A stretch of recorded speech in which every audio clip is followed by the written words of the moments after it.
Good evening and welcome to May the 4th, 2026 City Council meeting. We will first call the roll. Mayor McEachern. Here. Assistant Mayor Kelly. Here. Councillor Cook. Here. Councillor Tabor. Here. Councillor Blaylock. Present. Councillor Bagley. Councillor Moreau. Here. Councillor Flynn. Here. Councillor Hopkins. Here. All right. As we stand for the Pledge of Allegiance, just ask to hold in your hearts the brave men and women that are deployed on behalf of all of us here, and hope for a speedy return and end of the war in Iran.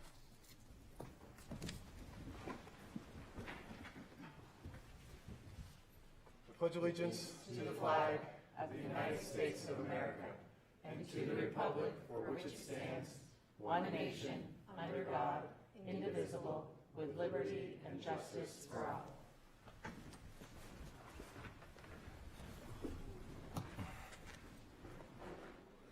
We first have two acceptance of minutes, minutes of actions of April 6, 2026 City Council meeting.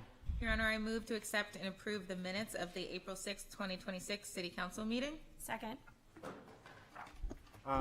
Before we have that, City Attorney, is there any issue with taking these minutes as they were not done by the City Clerk but a City Recorder? No, there's not. All in favor? Aye. Any opposed? Second, the minutes and actions of April 20th, 2026 City Council meeting. Your Honor, I move to accept and approve the minutes of April 20th, 2026. Second? City Attorney, same question. Same answer. All in favor? Aye. Any opposed? First up, we have Crossing Guard in terms of recognitions and volunteer committee reports. So do we have Theodore and Owen here? We don't. They're out there doing good work. But it was pretty impressive. They were here last weekend, but they took it upon themselves last year to start something that I hope we can continue for many years to come. They got the signatures of 354 students for all schools and petitioned us, the council, to designate the second Tuesday in May as Crossing Guard Appreciation Day. And as they put it, the purpose is to show the people who care about us that we care about them. And it's May is a great day to be a crossing guard. Usually, there's some tougher weather that they're out there, but it's a reminder not only of the work that goes into it, but what the kids that are our next generation are noticing and learning in our schools, and having the ability to go out and get the signatures required to do this, and to make sure in their small way that they made those folks that keep them safe feel valued. So I want to say again for our crossing guards, and I'm going to read out all of your name, but I can't stress enough to you and also to Theodore and Owen for the work that you do. So Susan Carroll, Sean Conroy, Jennifer Cook, Loria Crosby, Elizabeth Dinan, Daniel Gerard, Thomas Kelleher, Marie Nelson, Lauren Roberts, and Joyce Silva. Thank you for all of the work that you do each and every day. Good weather and New England weather, and we certainly appreciate you. And may this be celebrated for many years to come. So if you're watching, thank you.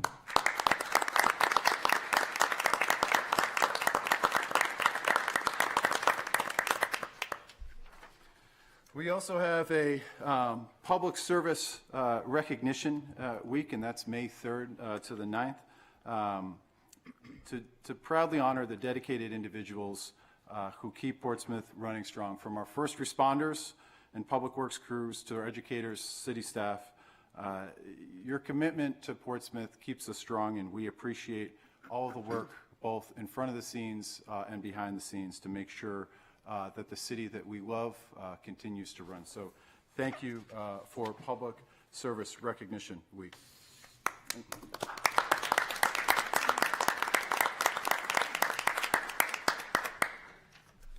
Karen, did you have something to say on that as well? I would, Your Honor, thank you.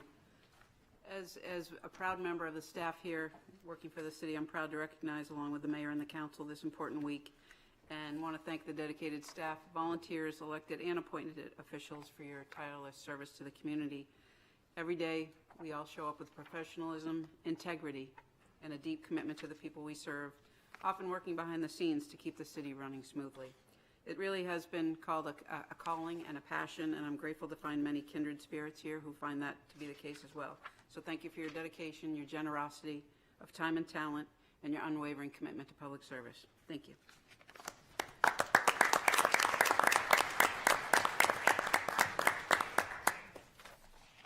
And finally, we have, proud to announce that we have a donation in honor of Frankie, a dog that was tragically killed by an electrical conduit wire that was exposed.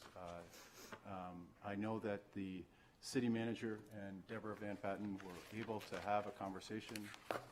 I would invite Deborah, if you're willing and able to speak to that. Otherwise, we would simply like to thank you for the grace that you showed us in coming here.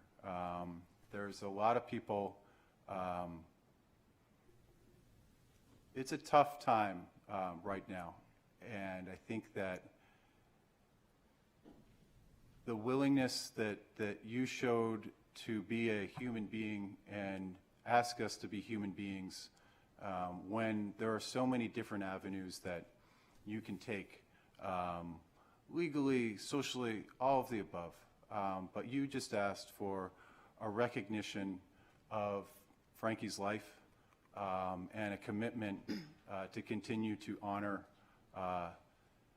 their legacy. And so I hope our small donation in the memory of Frankie is done some amount of good, and I will say that your efforts to lead as a human first certainly set the bar for being a citizen of Portsmouth, and I just want to thank you again for the opportunity to live up to your expectation and the bar that you set. Thank you, Deborah.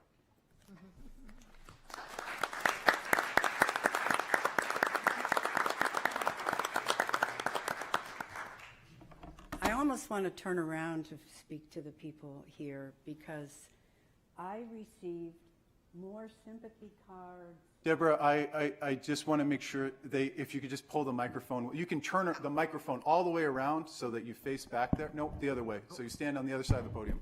Yeah. Because nobody's going to hear you behind. Huh? Yeah.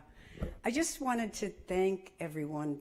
Their outpour of sympathy and cards and condolences came from people I don't know, I've never met. Letters kept coming from the SPCA listing donors. I don't even know who these people are, but the thing that came in the mail, which really just, this was a rendition of Frank from the newspaper picture that a woman named Kimberly Kimberly Muse did. And she just sent it to me unsolicited. And the thing that was most impressive about this was that she captured Frank's eyes. Like if you've ever had an animal, you just know. And she captured her eyes. And so I just want to thank the council for responding to my request and honoring Frank, and really the only way I know how, which is to help all the four-legged furry animals on the planet. So thank you very much.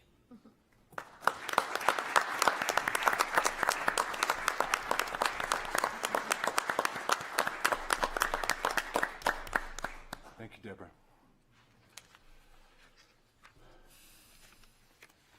Before public comment, we have proclamations. and a few of them. I've split them around, and this one, although important, is very difficult to pronounce.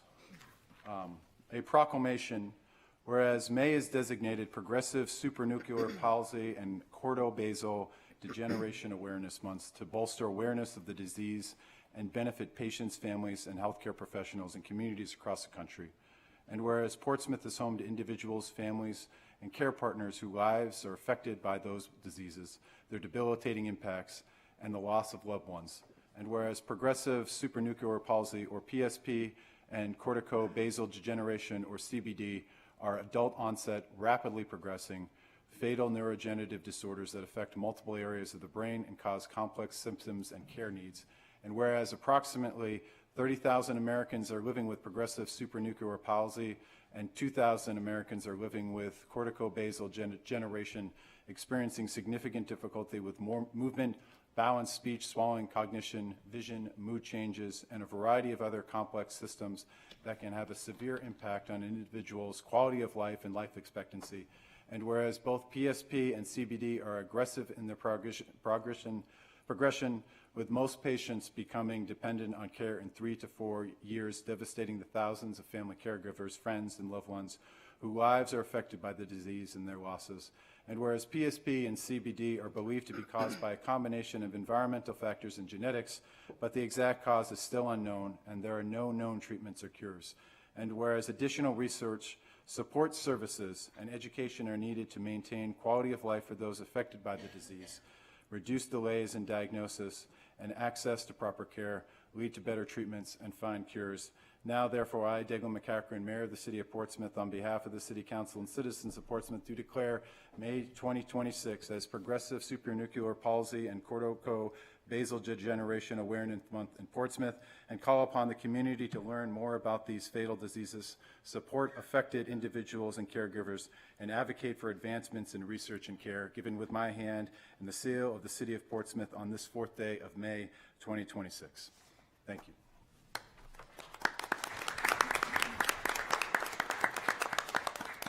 And now I would like to ask, oh, yes, are you here to receive it? Yeah. Wonderful.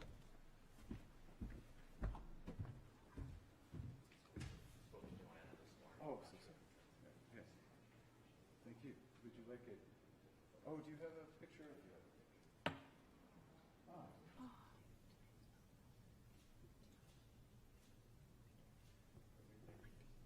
Thank you. I'm very sorry.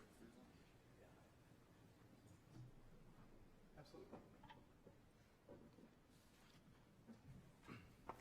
I just wanted to thank the mayor and the city council and all of you for this recognition. This is my wife of 32 years. We live over on North School Street. I lost her in January, and to these disease. Really, we thought it was PSP, and then on autopsy it showed it was something called corticobasal degeneration. I thank the mayor also for working through all those names and pronouncing them perfectly. The diseases are as scary as the names are. Very little is known, and this recognition will help get the ball rolling. There's a group of us that'll be going to the State House next week, where the governor has made a similar proclamation, and then the host, Rebecca Cuoca, in the Senate will host us. And one of our representatives, Representative Lono, will host us there as well. And then later in the month, you'll hear us on the local radio. And then we'll be advocating on the Hill in D.C., where something called the Healthy Brains Act is under consideration in the House.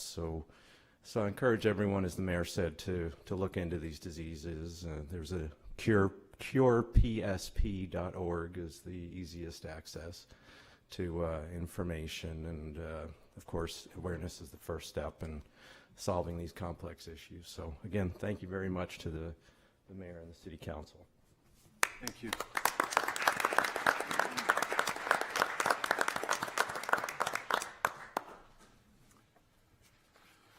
would now like to ask the Assistant Mayor to read a proclamation on Affordable Housing Week. Thank you, Your Honor. Whereas the City of Portsmouth, long known as the City of the Open Door, is grounded in tradition of welcoming neighbors and fostering a community where people of diverse backgrounds and incomes can live and thrive. And whereas access to safe and affordable housing is essential to stability, health, and economic vitality of our community and to the well-being of residents. And whereas communities across the Seacoast region, including Portsmouth, face rising housing costs and limited supplies, making it increasingly difficult for working families, older adults, young people, and employees to secure housing they can afford. And whereas Portsmouth serves as a major employment, service, and cultural center for the Seacoast region, and ensuring access to attainable housing strengthens neighborhoods, supports local businesses, employers, and the workforce that sustains our community and ensures Portsmouth remains a vibrant and inclusive place for residents and future generations. And whereas access to stable and affordable housing plays a critical role in preventing displacement and homelessness and housing instability, which undermines the ability of young families to remain in our communities, creates barriers for older adults wishing to age in place, and impacts workforce retention and economic growth across the Seacoast. And whereas local municipalities, organizations, housing partners, and residents united through the Home for All Coalition are working collaboratively to raise awareness, encourage dialogue, and advance housing solutions throughout the Seacoast. Now, therefore, I, Declan McEachern, Mayor of the City of Portsmouth, on behalf of members of the City Council and its citizens of Portsmouth, do hereby proclaim the week of May 11th through 17th, 2026 in Portsmouth as Affordable Housing Week, and call upon our residents, businesses, and community partners to recognize the importance of access to affordable housing and to help support efforts that strengthen housing stability across our community. Given with my hand in the seal of the city on the 4th day of May.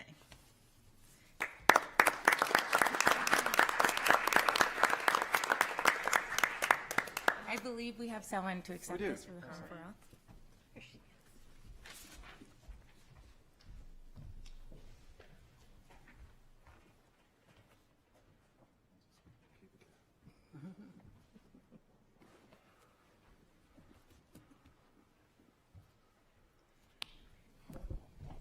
I don't know what side I'm supposed to be on. I guess I'll. No, please go back to the. Go back to the other side. I just want to say thank you to the mayor. Just move it to the other, no. No, to the normal side. To the No, normal face side. us versus the other way. There you go. Okay. All right. I just want to say thank you, Mayor McEachern, and to all of the councilors here for recognizing Affordable Housing Week. I know that you all know by now, housing is one of the most pressing issues facing our state and communities, including Portsmouth, and it's something that requires all of us. Solutions to housing problems happen here locally, and to everyone in this room, I hope that you know your voice matters so much in the decisions that are being made locally. I also have to say that Portsmouth is really stepping up as a leader in this space across the Seacoast and the state. So thank you to each and every person up here in the various committees that are really prioritizing this issue and recognize that without housing for our workforce, our residents, even our older adults, our community will not remain the thriving community that we all love and many of us are lucky to call home. So thank you. Thank you, Carol.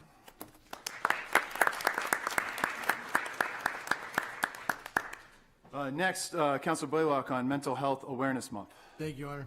And I'll just remind everyone that we're all going through something. Everyone out there is going through something. So all the kids, all the adults, just remember that everyone else is going through something.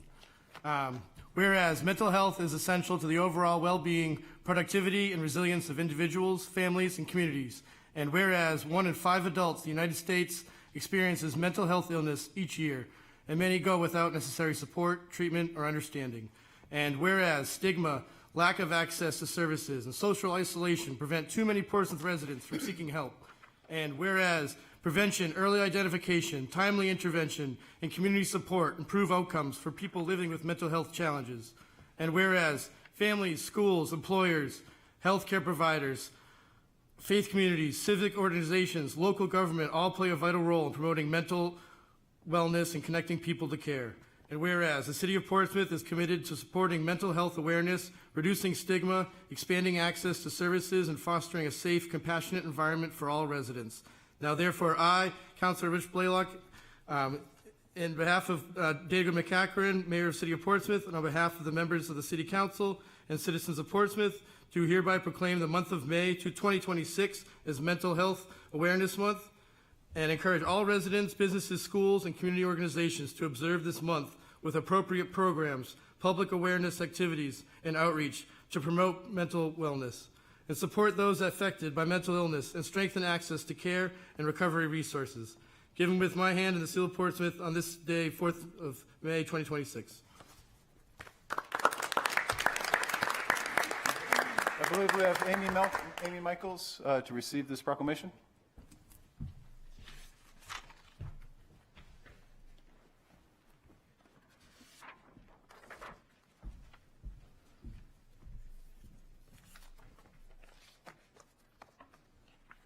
The big guy's coming this time.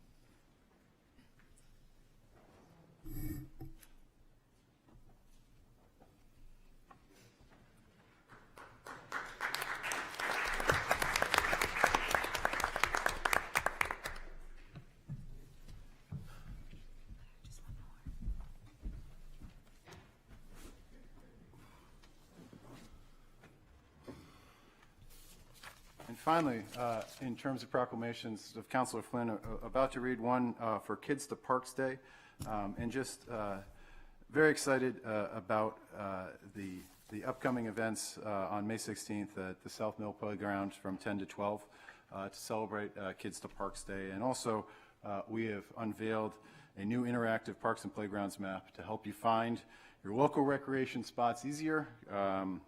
You know, we know ours, but it's good to know all of them out there in the city, and this makes it a little easier. So, Councilor Flynn. Whereas May 16th, 2026 is the 16th Kids to Parks Day organized and launched by the National Park Trust, held annually on the third Saturday of May, and whereas Kids to Park Day empowers kids and encourages families to get outdoors and visit local parks, public lands, and waters, and whereas we should encourage children to lead a more active lifestyle, to combat issues of childhood obesity, diabetes, hypertension, and hypercholesterolemia. And whereas Kids to Parks Day will broaden children's appreciation for nature and the outdoors, and whereas Kids to Parks Day will recognize the importance of recreating responsibly while enjoying the benefits of the outdoors, now therefore I, Declan McCachran, Mayor of the City of Portsmouth, on behalf of the members of the City Council and citizens of Portsmouth, do hereby proclaim May 16, 2026 as Kids to Parks Day, and I encourage families across Portsmouth to step outside, unplug, and enjoy the parks, trails, and waterfront spaces that make our city such a special place to explore and appreciate. Given with my hand in the seal of the City of Portsmouth on this 4th day of May, 2026. And I believe we have Tom Headley here. Todd Hadley and Tim Bailey. And Tim, oh, excellent. And Bridget Crompton. And Lexi.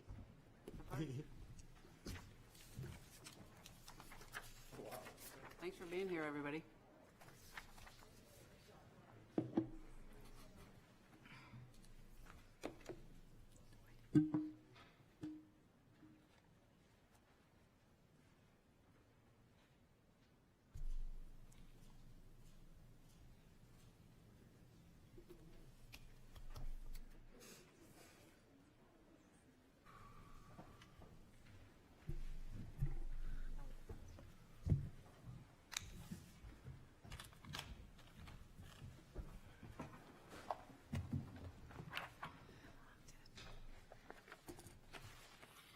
With that, we are on to public comment.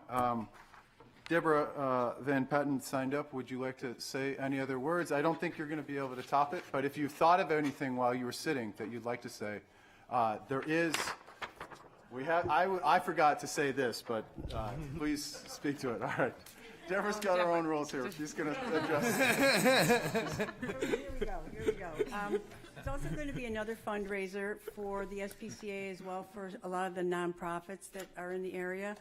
on Monday, a week from today, Monday, May 11th, from 6 to 8 at the Breakaway Cafe. They're going to provide hamburgers and french fries and sweets and goodies, and all the proceeds will go to the SPCA and to other nonprofits. So I really encourage you. And there are flyers in the back on your way out. Old-fashioned way, flyers. What do you know? What do you know? Flyers.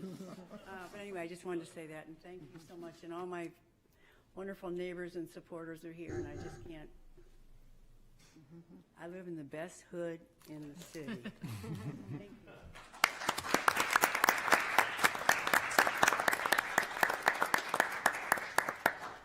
Thank you, Deborah. Amy Michaels.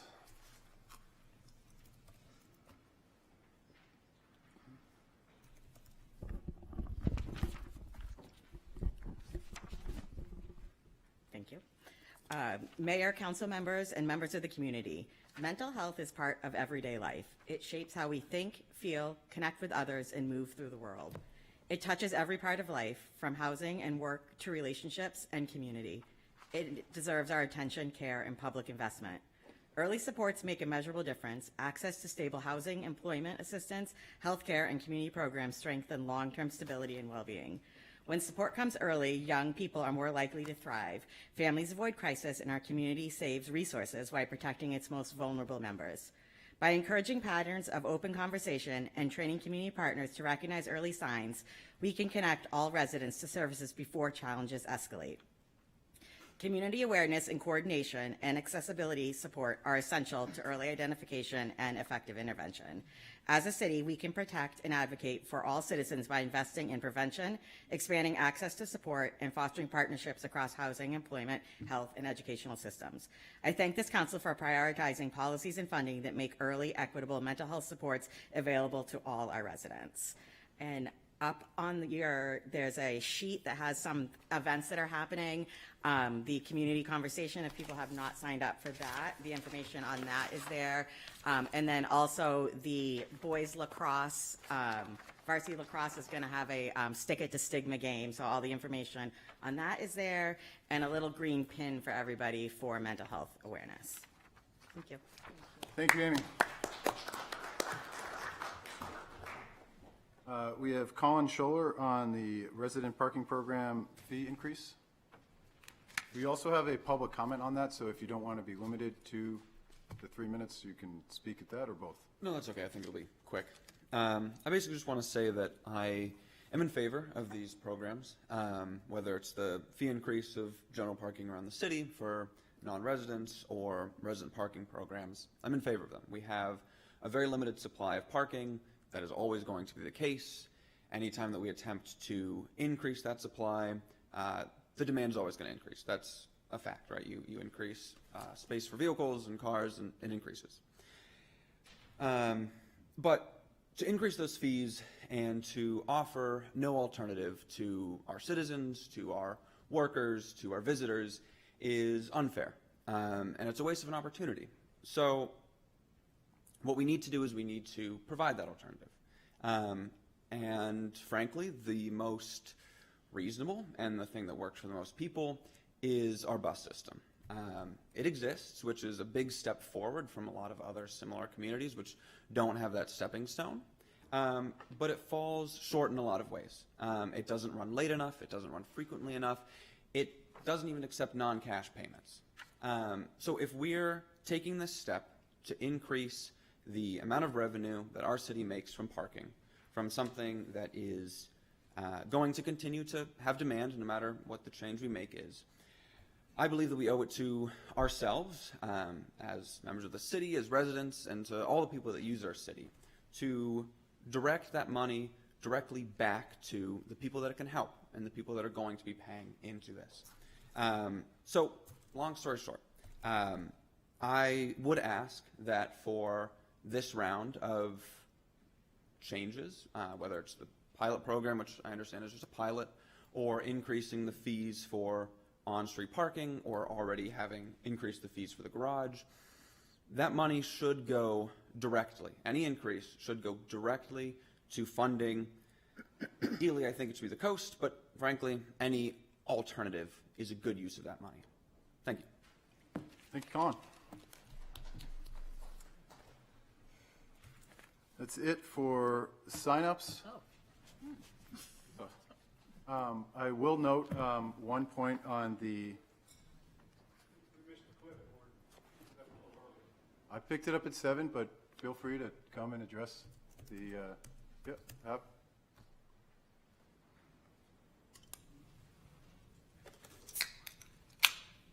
Hey there.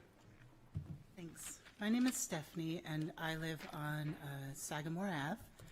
And I wanted to talk about affordable housing, and I didn't know that next week is affordable housing week. Perfect timing. Yeah. So I live next to the giant pit on Sagamore Ave. That is the approved development that's going in there. And I wanted to talk about that. What was there prior was a perfectly maintained, beautiful little starter home. And the city of Portsmouth approved the demolition of that building so that 3 large luxury homes could be put in its place. Those homes will start at $2.2 million apiece. And so I wanted to call that to everybody's attention because we talk about affordable apartments and transition spaces and one-room apartments. But if the city continues to kick out the affordability rungs on the real estate ladder, you're going to have a peasant and serf situation here in this city. As it is now, the people that work here can't afford to live here. And this happened to me when I lived in Boston many, many years ago. And I climbed that affordability ladder that the working class no longer has any access to. So I wanted you to see what this development is actually doing, how it will raise the prices on taxes and affordability for all the older people in the neighborhood. All of the abutters, with the exception of me, are retired, okay? And these are homes that won't be attainable to the majority of this city. They're built by people who don't live in the city to welcome newcomers to the city. And I'm a newcomer as well. So I just wanted to address that. I wrote a lot more, but I'll leave it there. Thank you. Stephanie. Stephanie, for the record, could we have your last name, please? Young. Thank you.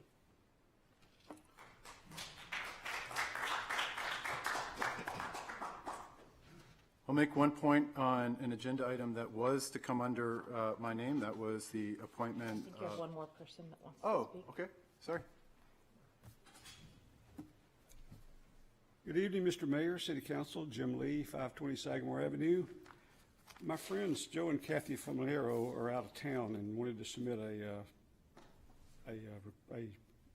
comment to the City Council. They were unable to get it because they got an access forbidden error for some reason. But anyway, Joe sent me an email and asked me if I would share it with you. We oppose the appointment of Sally Keller as Portsmouth City Clerk based on her past record.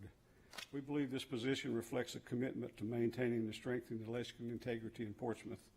Thank you for your assistance. We hope you and the council will give this matter careful consideration. Thank you. Thank you, Jim. Anybody? Okay. Can I just get a show of hands of folks that want to? Okay. So next time it's a sign-up sheet, but 3 more. Mr. Mayor, do you have something to say? That's going to help this? That was my first question. Is there a clarification on who has authority over the hiring and firing or whatever you want to call it of the city clerk that you would like to say before I go into my questions here? I'm happy to, if the remaining are on the clerk or the question item under my name, I will take that out of order. If you want to just take a seat, we'll restart that. So as a part of Sally Keller, who is here as the city clerk, I received a number of emails, as we did as a council, on whether or not we have the authority under RSA 48:2 on city councils and appointing and firing. We had previously asked, and I'll let Trevor get into this, but I had asked our acting city attorney to reach out and further clarify because every conversation we've had up until this point, the charter has been crystal clear in that the council only has the employment or the only oversees one person in the city of Portsmouth, that's the city manager. There was RSAs that seem to imply and go against our charter. I asked the city attorney or the acting city attorney to reach out to the Secretary of State's office today in order to clarify that, and I will let acting city attorney Trevor McCord speak to that. Yes, thank you, Mayor. So let me just be clear. The city charter is very clear that, and this is the people's manifestation of how they expect their local government to be run, and that manifestation it directs that the city manager is the one with the authority to appoint, remove, hire, and fire all employees and officers of the city of Portsmouth. That's very clear. RSA 48:2 is likewise very clear. RSA 48:2 applies to strong mayor form of governance in this state. That's mayor and alderman, not what we have here in Portsmouth, which is a city council, city manager form of government. Very different. The city charter was enacted under the previously existing RSA 49:A, which has since been repealed. It was validly enacted at that time, and RSA 49-B:13 contains a savings clause saying if you have one of these kinds of charters and it was validly enacted at that time, it's still going to be valid. And forgive me for the numerous statutory references here, but I think it's important to explain very clearly where the authority is.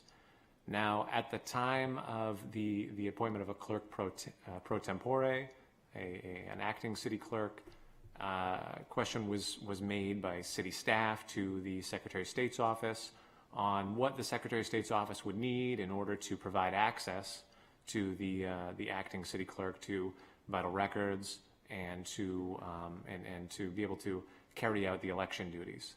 At that time, the Secretary of State's office stated that it would take an act of the public body, meaning the city council. Again, in response to the inquiry by the mayor, I today called the Secretary of State's office, both the Vital Records office and the elections office, and had this kind of exact conversation with them about the city charter and what it says, and they did not disagree with my opinion, and said that what they would need is under these circumstances, with our form of government, would be a letter from the city manager indicating that Ms. Keller had been appointed to serve as the city clerk. And that is how we got here today, Mayor. Thank you, Acting City Attorney McCourt. As such, we will not move forward with the appointment of Sally Keller as city clerk, being as she was appointed by the city manager. To do so would imply that we have control over her appointment, and that's something that I wanted to make sure that was clear as crystal to folks watching at home. I wish her the best in this, but there is not something that the city council in this form of government that we have before us, not disagreed with by the Secretary of State through our charter, which is, again, as Mr. McCourt eloquently put, the manifestation of how we want government to run in Portsmouth through the charter, is that we will not be taking that up. It is not our vote to take. So with that, happy to go back to regular scheduled public comment. And I will say, Deborah, every time you show up, we kind of go off script on these public comments. So I appreciate your kind of your juju there. All right, Petra.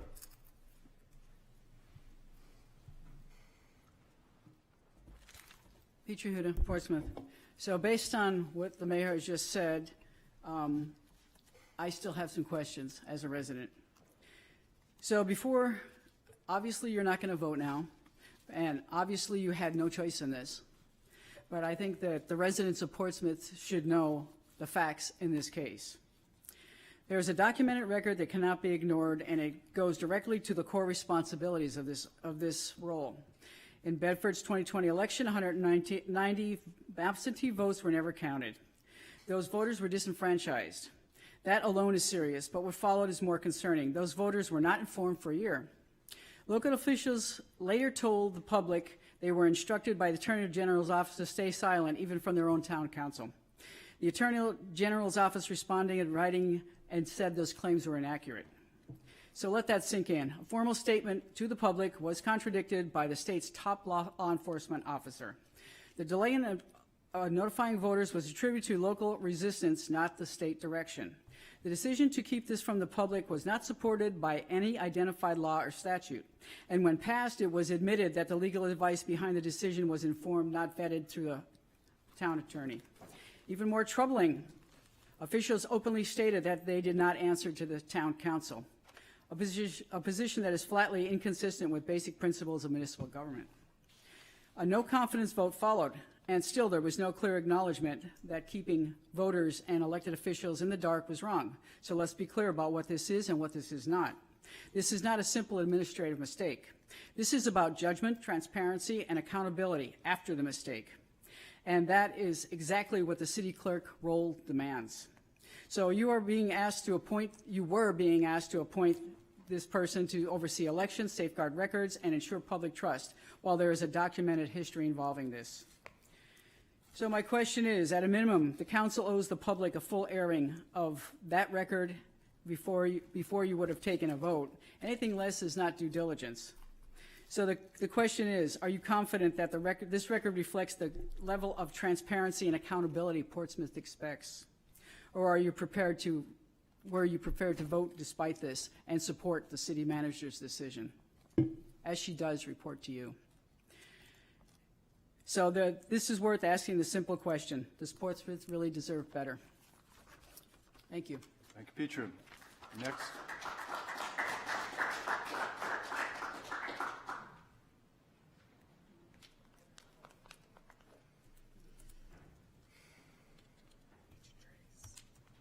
Mayor McEachran, City Council, thank you for indulging me as I haven't signed up. I still live in Portsmouth, and I'm very honored to do so. And your name, I know you. I am Everybody so knows sorry. you. But I am Councilor Paige Trace, and I still live in Portsmouth, and I am here to speak on matters of Portsmouth. As long as I have a voice, I am not going to ask you, any of you, to listen to what I may or may not think about somebody that you may or may not have hired this evening.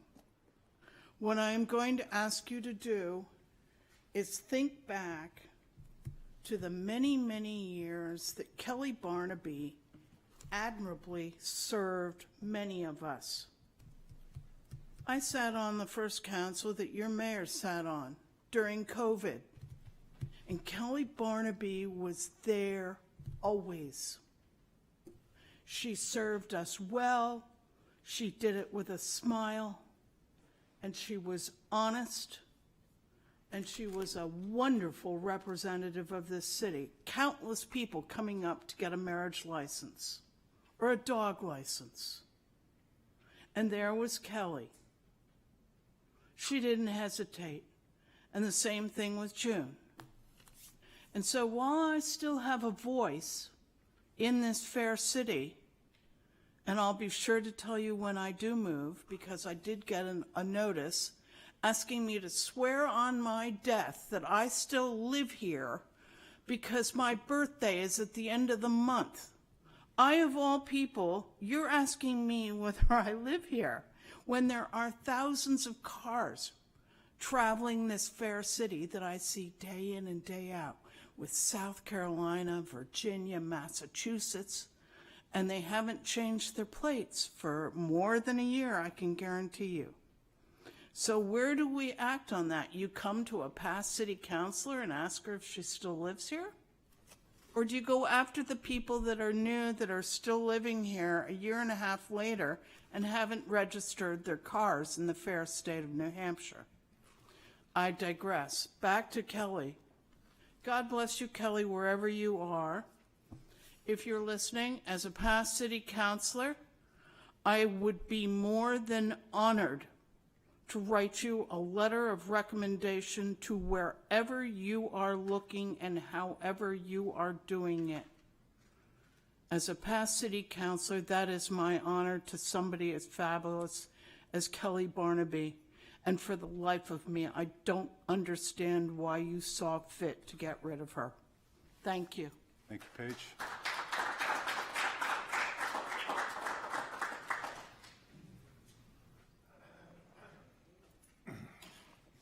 Good evening, Rick Beckstead, 1395 Islington Street. First thing I want to do is I want to give a shout out. Mayor, for 4 years now, we have never gotten a proclamation on Teachers Appreciation Week, which started today.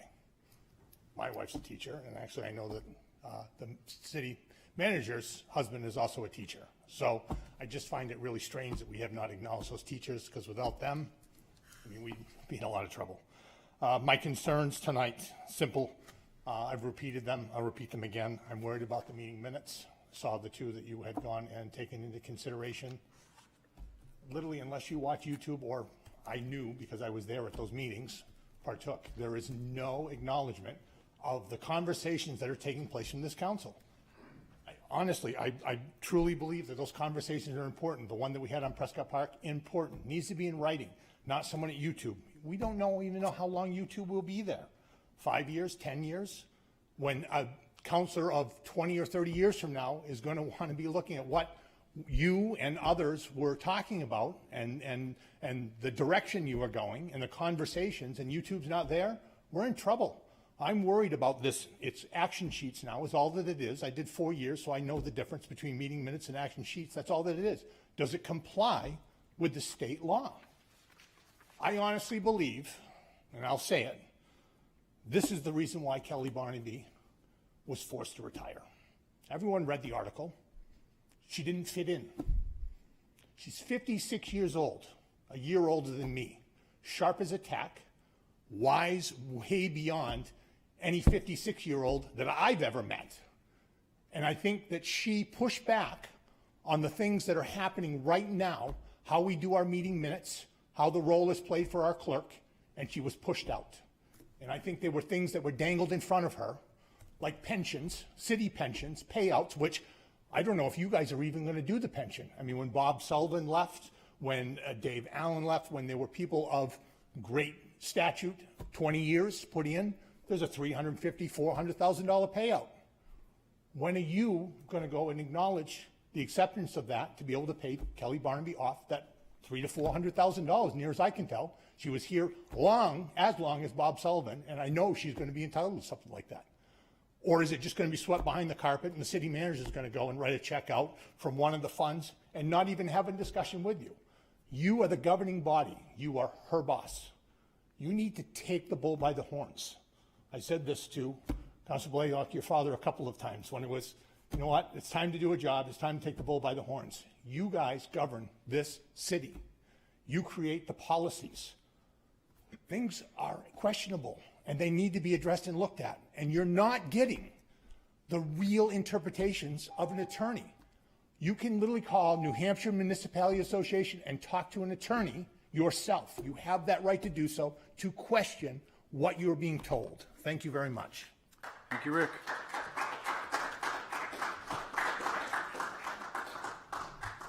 All right, Roy, you didn't raise your hand before, but come on down. Old Patriots jersey, love it. Name's Roy Halsall. I live on Middle Road. What I want to know is what the city's going to do about the people that are speeding in this city. It says 20 miles an hour. They're doing 35. It says 25 miles an hour on my street, and they're doing 40 miles an hour. And when I pull out, they get angry because I'm going 25 miles an hour. And I've had a couple people pass me on a double yellow line, and I couldn't get their license number. But I want to know when the police are going to do more than just give them a little warning. Because this whole city, every one of these, they've got the city speed limit. They either put bumps or stop these people and give them tickets. Thank you. Thank you, Roy.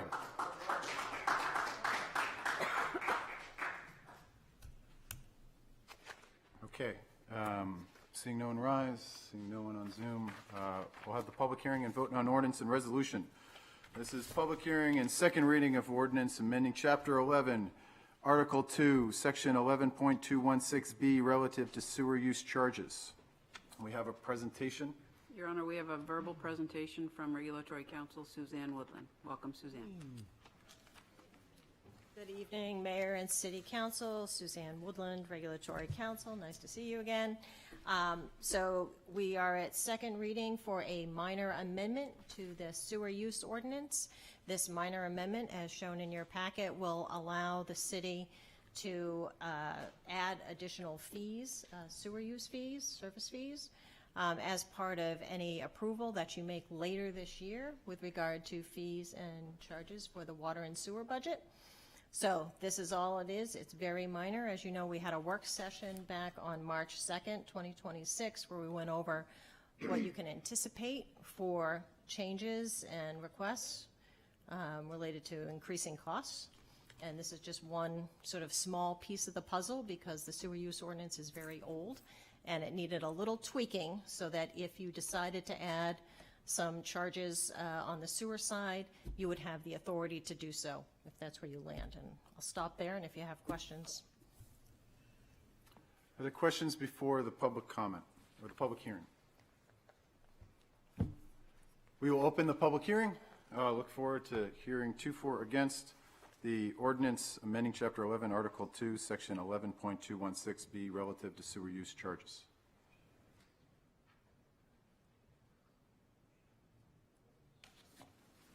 Seeing no one rise. No one on Zoom. No one on Zoom. Close the public hearing. Any council questions or deliberations?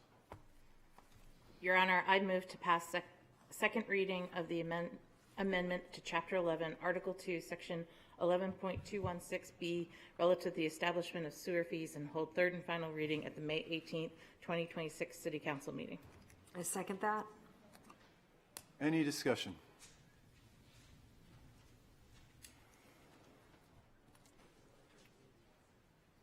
Would just like to restate, this is allowing for fees in a fixed format to be able to charge those that are, not actually using the sewer, and that would be a home that is maybe purchased for a seasonal or maybe it is an investment or a condo that is owned and not actually used, which is causing an increase of fees for other residents that are using that, and we still have to continue to make the pipes go to that. So I support this and what we might bring forth as a part of updates to sewer use fees. Does this need a roll call vote? Nope. All in favor? Aye. Aye. Any opposed? Your Honor, I'd like to make a motion to suspend the rules to bring forward third and final reading. Second. All in favor? Aye. Any opposed? I make a motion that we pass third and final reading of the amendment. Second. All in favor? Aye. Any opposed? Next up, public hearing and second reading of ordinance amending Chapter 7, Parking Article 1, Parking Meter Section 7.102, Parking Meter Rates to establish parking rates for the Resident Access Parking Program pilot. We first have a presentation. Carl. Deputy City Manager Carl Weber. Welcome, Carl. Thank you. Mayor, Assistant Mayor, members of the council, thank you for the opportunity to present on this. The packet that we've had in the past with the memo and all the details is still in the packet, but I have a brief presentation trying to summarize the RAP program for the residents who may be watching or interested in the program. As a reminder, this is a one-year pilot program really prioritizing resident parking and to test some new on-street approaches to parking. Next slide. Why are we working on this? Part of it is it responds to the council request for to do something about the limited resident parking on availability of streets close to the downtown. What I wanted to talk about was I had the parking director run some numbers. I wanted to know where are we at when it comes to like parking supply. What are we talking about? The benchmark in the industry is to be at about 85%, which means typically if you're going down the street, there's 15 spaces open for every 100. Right now, through our fiscal year, through April, around noon, lunch, and then dinner at 6 p.m., we're at 140%. So think about that. The benchmark is 85, and we're at 140. We were trying to come up with a good analogy of how do you explain that to folks. It's essentially like inviting 14 people over for dinner and you have 10 seats. Essentially what happens at that time is when somebody gets up, somebody takes that seat. And so it really shows that a lot of this is in demand. So part of what we're trying to look at is how do we create some availability for residents along the way. But I wanted to give a special thanks to Director Peter Rice, the Parking Director Ben Fletcher, Parking Foreman Mike Assad, and Attorney Farini for helping sort of put this. This is really a team effort. I'm presenting it, but it really is a team effort here. But I especially want to thank them for putting up with all my questions along the way of this program. So we've tried to build on some of the lessons from the past, and there's a key shift here. What we really wanted to do is to make this as easy as possible for residents. We moved away from permits, and we really looked at how do we register license plates and make it really easy for residents to park in these areas. Next slide. For those who may be watching and unfamiliar with what RAP is, it really is a one-year pilot designed to prioritize resident access for on-street parking. We're going to test out here whether charging non-residents does free up some spaces in some of these areas that really do have little to no movement when it comes to, if you drive down a lot of these streets, you'll see how full they are. It's license plate based, which means you register like you do for the discount at the parking office or in the tax office, and now you can just park in these areas for free. You don't have to do anything. And we are going to try, that we're proposing a new pilot with downtown workforce on Parrott Ave to see whether we can actually do downtown workforce outside of the garage. Because right now we can do it in the garage because it has tickets and you can put a sticker over it. This is a little bit different concept for that. But it's really a data-driven pilot. Our goal is to study this. What do we learn? What do we see? Where does the change happen out on the streets? What we learn is parking is like a big full organism, and when you move one thing, everything else tends to move, and so we want to make sure we keep track of that, and we'll be reporting back quarterly to both the council and to PTS around what did we learn, what do we see, what are the recommendations, or what are we hearing about this. So the next slide. Again, it really is resident focused, and it was funny, I got a call from a resident and they said, hey, can you answer some questions about this RAP program? I said, sure, no problem. And they thanked me. They said, hey, thanks so much for sort of putting residents first. And so we're really trying to make it easy for them. No app or kiosk required for if you're a resident and you're registered in the program. You really can just park in these areas at no cost. But the goals really are, how do we make this simple? How do we prioritize availability for residents? How do we make it very clear and easy to understand the rules? And how do we also ensure that it's easy to enforce? Next slide. Here's a summary of the locations. Parrott Avenue, the roadway only, Gate Street, Hancock Street, Washington Street. You'll see on the map. We do propose to put a kiosk on Parrott Ave. We're going to repurpose a kiosk that's sitting in the department for that in case someone needs to use the kiosk. And then if you look at the next slide, you'll see the location that's over near the Foundry, Hanover, Rock, Pearl, Tanner Street, and Tanner Court. Now on the next slide, you'll see where, as we talked about before, an experiment with the downtown workforce parking on Parrott Ave to see, we did hear, one of the things that you'll see, if you remember, we not only talked to the council, we talked to the rec board, we talked to PTS, EDC, we met with the chamber, we met with some businesses, and one of the things we learned was the downtown workforce works great in the Foundry, but it's pretty far away from this side of town. Is there something that we could do over here? And so we thought, well, we could try this. And so this would be sort of a little different concept. They'd register and they'd be able to pay in the app at a discounted rate.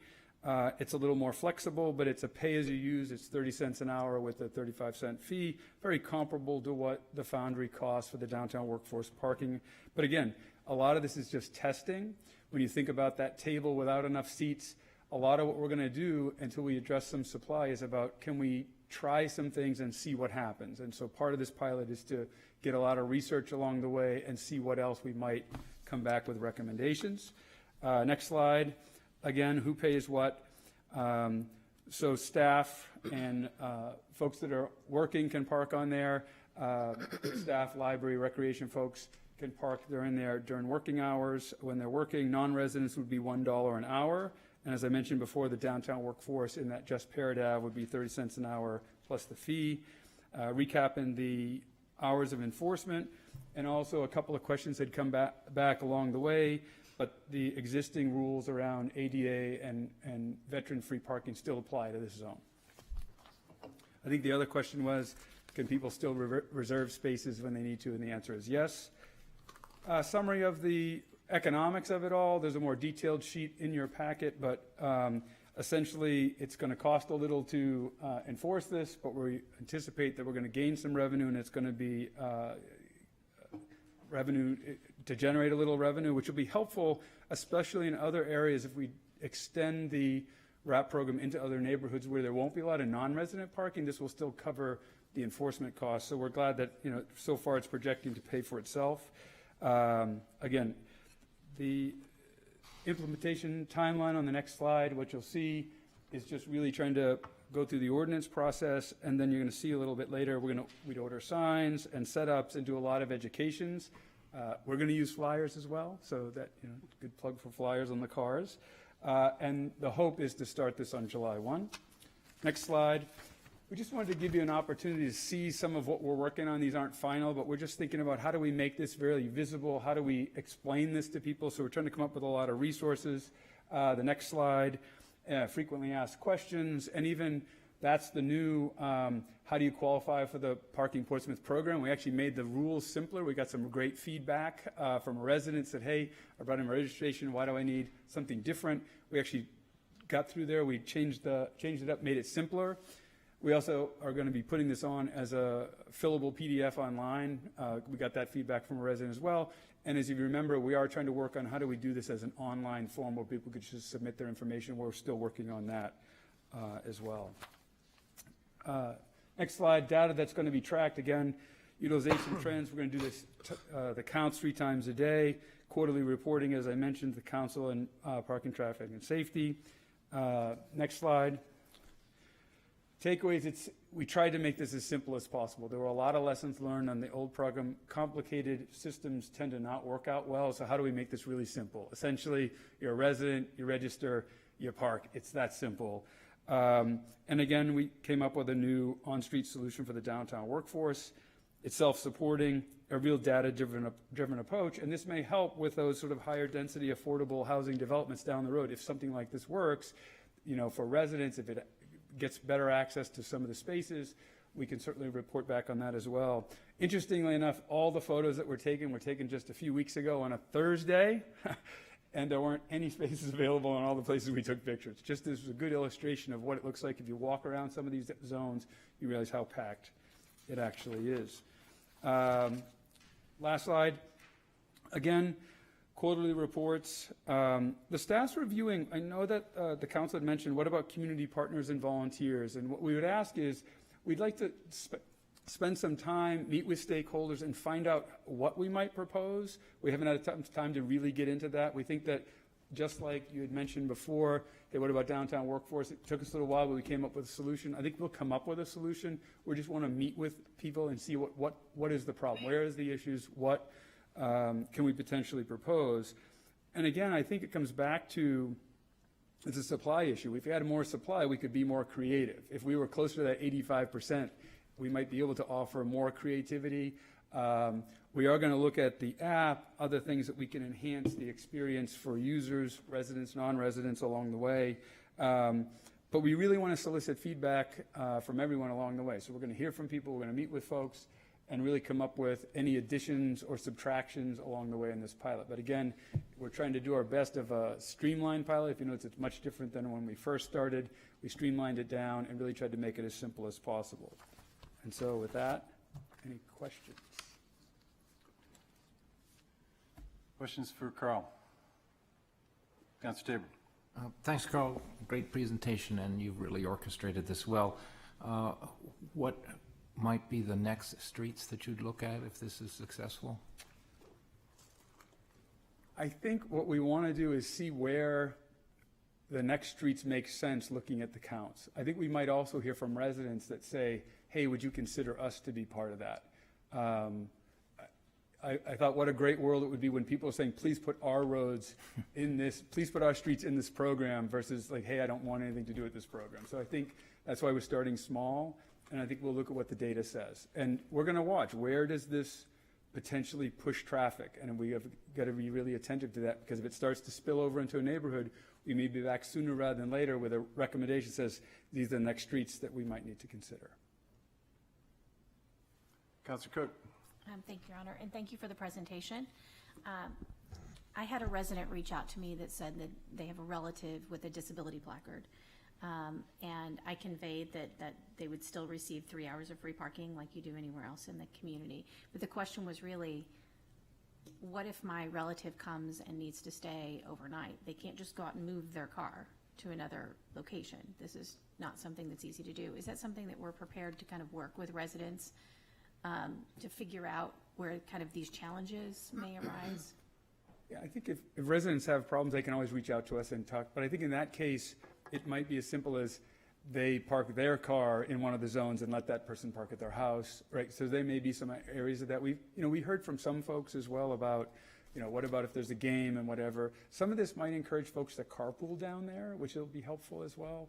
But certainly if somebody has those concerns, reach out to us. We'll talk through that, see if there's a solution. Any other questions? Carl, I'd asked for, I guess, an understanding of how we might be able to pull in volunteers, other folks in the community that are, certainly working to make the community better. Any thought going into that as a part of the initial pilot? Yeah, I think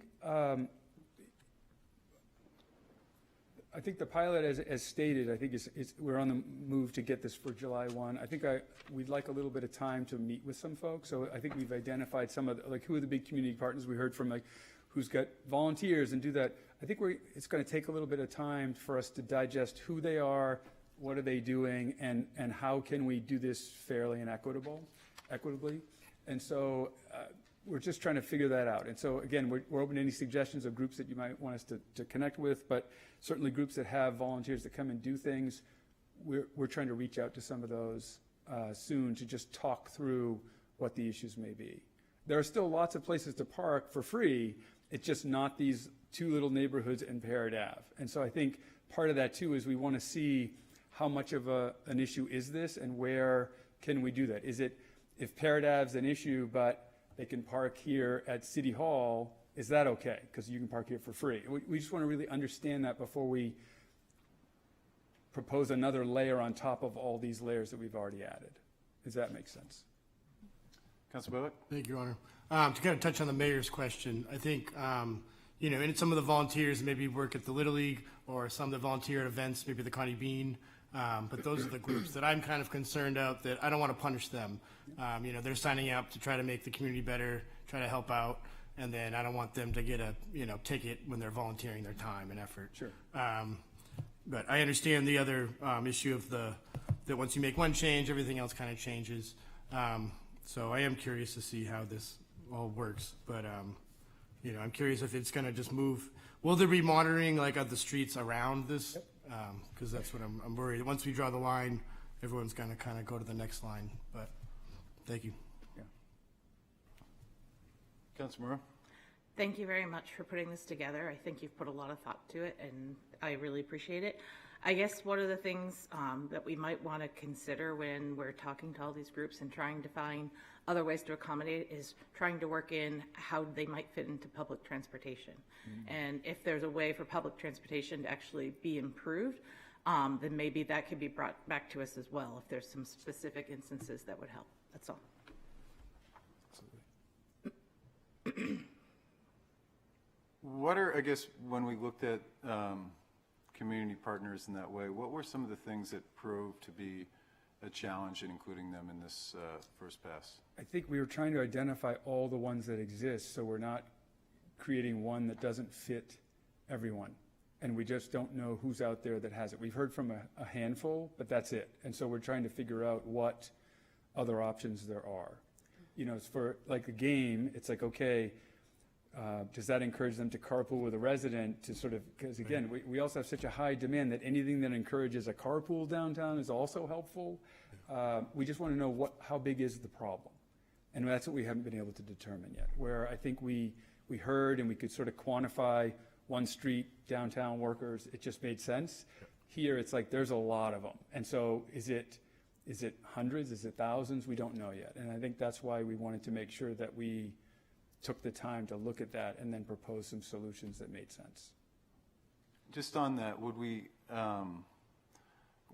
try to quantify all nonprofits, or, I mean, would another approach be to have this implemented and allow folks to apply as based on if they're a nonprofit designation by the IRS to? That's one option we've looked at, and then it's, do we cap the number of them? What's the criteria? We've looked at a couple of those options. We just haven't been able to quantify that since we were before you last. Councilor Bullock? Thank you, Your Honor. And to back off of Councilor Moreau's question and Colin's suggestion on the public comment, I really think, moving some funding or somehow to help Coast to make them, be available later, to be available where they actually, if you work downtown, they would actually come after your shift is over. Because right now, I know they don't. Not for restaurant workers, not for a lot of people that work downtown. It's just not an option. But then we see a change of behavior. And then, ultimately, using the bus, that would be the best change of behavior we would like to see. I know now we've all seen, all the downtown workers just go buy their own scooter. And then that's their own answer to the supply and demand issue with the parking. But if we can incentivize somehow people to use Coast and help promote that, I'd be all for that.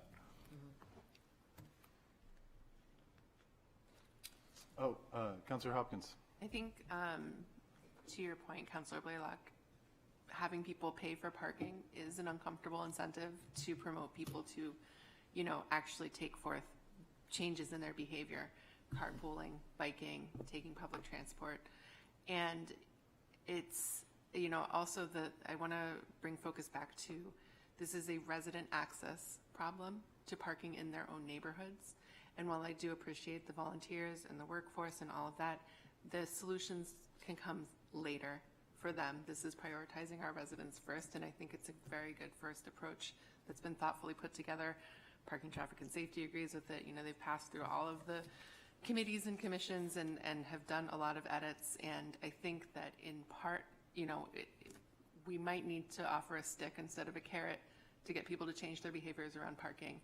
And, I know that Parking, Traffic, and Safety and Sustainability would support these changes. So, again, I thank you, Carl, for all of your thought going for this, and you have my support. Councilor Bullock. Thank you. Councilor Hopkins. Yeah, thank you.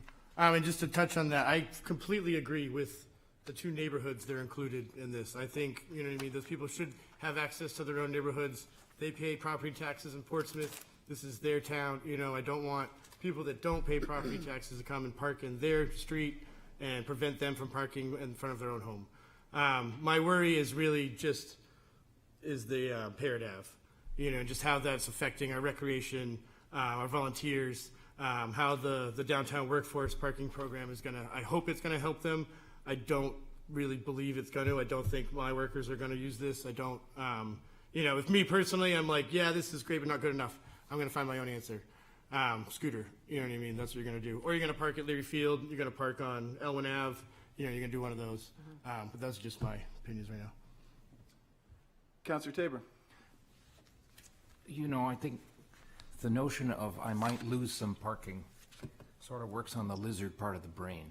It's this fear of I'm going to lose something. And I sympathize with folks volunteering at the music hall or with Little League. But if we're at 104% or 140, there's no parking there right now. So, and a lot of that is workers who are parking for free on Parrot Avenue all day. So I do think we have to move ahead with the plan. Let's just do it straight as it's proposed, in my opinion, and see what we can do in terms of creating that 15% vacancy rate. And then we'll have some data to base the rest of the decisions on. Thank you, Carl. We'll open up the public hearing on the Second reading of ordinance amending Chapter 7, Parking Article 1, Parking Meters, Section 7.102, Parking Meter Rates, to establish parking rates for the Resident Access Parking Program. Pilot. Good evening, Rick Beckstead, 1395 Islington Street. I wholeheartedly agree with Councilor Blaylock. I served 7 years on Portsmouth Little League, and to get volunteers and parents and everything on that street and organized, I still don't know. I mean, we carpooled when we could. First question with that would be simply, do they have the stations and the stops for Coast in these locations? Or is that something that we're going to have to step up and put in to be able to incentivize? I don't remember seeing any signs or stops or anything there, anywhere on Parrot Ave especially, let alone any of the other streets. I guess my biggest concern, Parrot Ave, let's see, Hanover Street, Rock Street, Pearl Street, Tanner Street, Gate Street, Hancock Street, and Washington Street. I pulled up the map on my, I use it every day when I'm working downtown, and it's great, and I love the resident thing. I'm glad that they're advising you when you register your car that you're going to sign up for the program right then and there, and it's done with. It cost me $1.35 now to be able to go and park for every hour. When I pulled the map up, and when you click on the sections that are on this list for you tonight are there. They're just not, you obviously can't click the button to pay. The ones that you can, it says $2 an hour.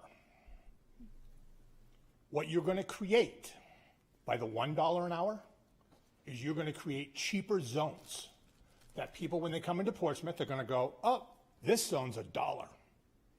We're going to park there because it's cheaper. My recommendation would be is if you're going to do this across the boards, $2 an hour. It's there on every other street. You're giving targets to those residents on Gate Street, Hancock, that rely on that. I've worked on those streets before, and I've gone and had free parking. You need to even it out. It needs to be across the boards. It cannot be a less. This is a pilot.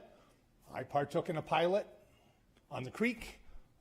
Some things worked, some things didn't work on it. I'm happy to see that I think that they used some of the information that was gathered during that pilot, which I think was only 6 months, not a year. This is a bold step for a year. I'm worried about our teachers. You have the superintendent, you have the chairman of the school board that are here. How are you going to implement that? I know the summertime's great, but this, again, you were told that they're filled up, they're used. Parrot Ave is used all the time. All the time. It's full. I would also make a recommendation that the council ask staff for a report back. This is something that has been said for the last 10 years. Exemptions from parking requirements on our boards. It used to be the BOA. It's been the planning board, special exception. You know, the Ruth Griffin, workforce housing, everybody commends it. They were given a 90-space exemption that they were required to have because it wasn't just the Ruth Griffin building. It was all Feaster, and they had parking. Now, Portsmouth Housing Authority took some of those people, moved them to a place that they wouldn't necessarily have to have a car, and I know that some of the residents there park over at Margison and have to walk back and forth kind of thing. But that's a really big thing on how we got here today. It was those exemptions. You know, I know that some councilors believe that it's the responsibility of the city of Portsmouth to provide parking for all residents. I get it, but when I buy a condo and it doesn't come with parking, why should the residents of Portsmouth be providing parking? That's why we have past programs and stuff in our garages. The garages are full. I mean, they're about ready to kick out the working program because it's full and there's more revenue to be made. And it's bold to be able to go with Parrot Ave and be able to put them on there. And I agree again with Councilor Blaylock. I don't know if the workers are really going to take into account of it. 4 years ago, my wife and I bought scooters. That's how we get around town because you don't have to worry about parking at that point. But the one thing I really want to stress to you guys is simply that, to go and raise to $2 an hour. You can do whatever you want with any of the other information, discard it, ignore it, whatever. Maybe take into consideration, I don't know. Again, I've always said to everyone on the council, I am always here, and if anybody has any questions, either email me, call me, stop by the house, I'll come to you. Mayor knows that. I bug him from time to time, and we have met a few times. So I'm always here for it, but please recommend so that you don't have that target because the program's going to fail if you do $1 an hour on Hancock Street. I mean, Councilor Cook, you know this. Gate Street, really big thing. If it's $1 an hour and it's on the app, they're going to park there first before they do the rest. Thank you very much. Thank you, Rick.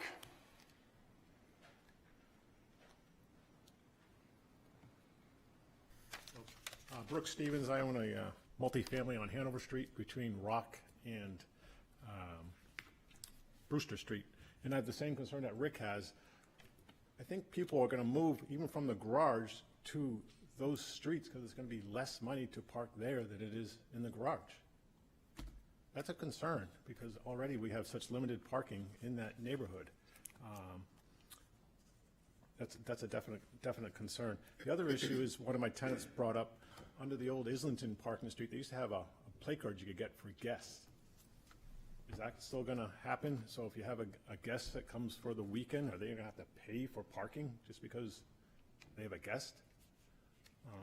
Under the old program, the Islington Street neighborhood parking program, you could just put a pass in your car and your guests, could stay there for the weekend.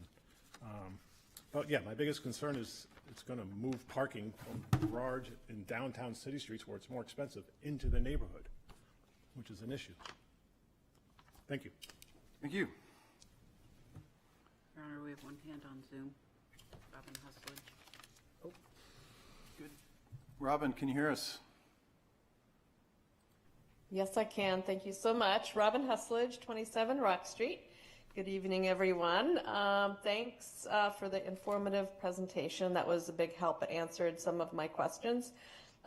Most residents in Islington Creek who live close to downtown, the downtown core, have been waiting a very long time for a parking program to help ensure that those who live on our streets have a reasonable chance of finding a parking spot near, we don't expect in front of, but near to where we live.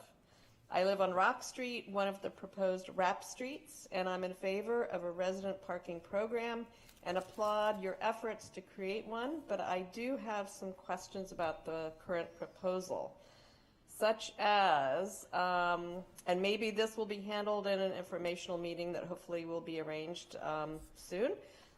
Will Park Mobile signs be installed on each of the RAP streets? And if so, where will they be located? And will there be a conversation with the neighborhood about the proposed locations? Currently, there is a 72-hour limit for vehicles to park in the same spot within our neighborhood. Will this limit still be in place with this RAP program?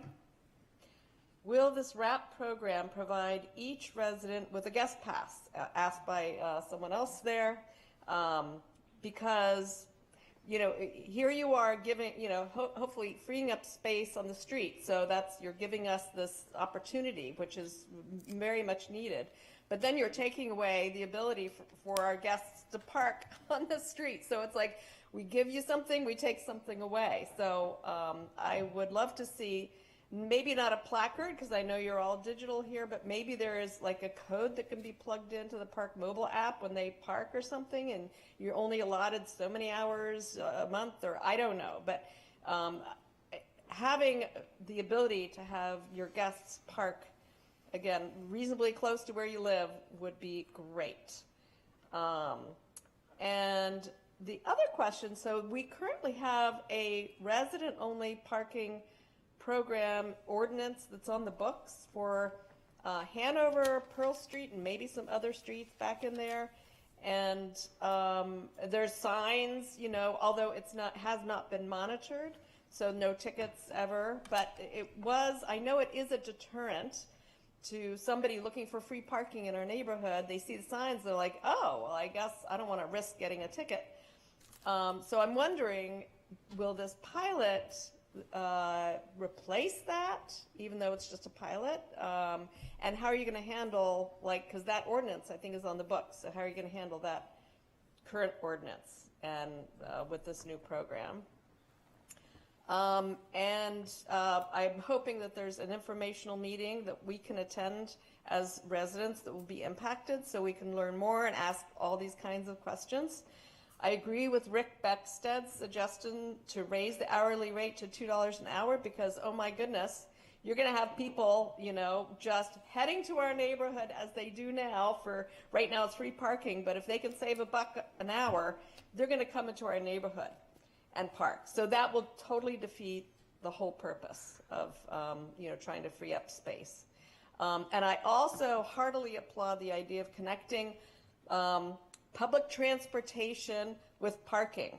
Like, just to take the parking revenue and throwing it into the main pot of money for the city, it's like we need to be thoughtful and really about connecting parking with public transportation, because they're inextricably linked, and public transportation having a good system, better system than we have now, that is more frequent and all that stuff, is imperative if we're going to solve and alleviate a lot of these parking issues.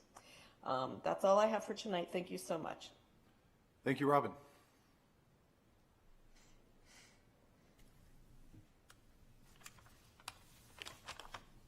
Good evening, Council. Tyler Garza, 62 McKinley. Thank you, Deputy City Manager, Mayor, Councilors, and especially to Councilor Moreau, Councilor Blaylock, and Councilor Hopkins for recognizing what Mr. Scholler said earlier about Coast. Parking Fund puts about $1 million into Coast. It should be more. Coast is raising their rates. Coast will cost more than the downtown worker parking program after they raise their rates.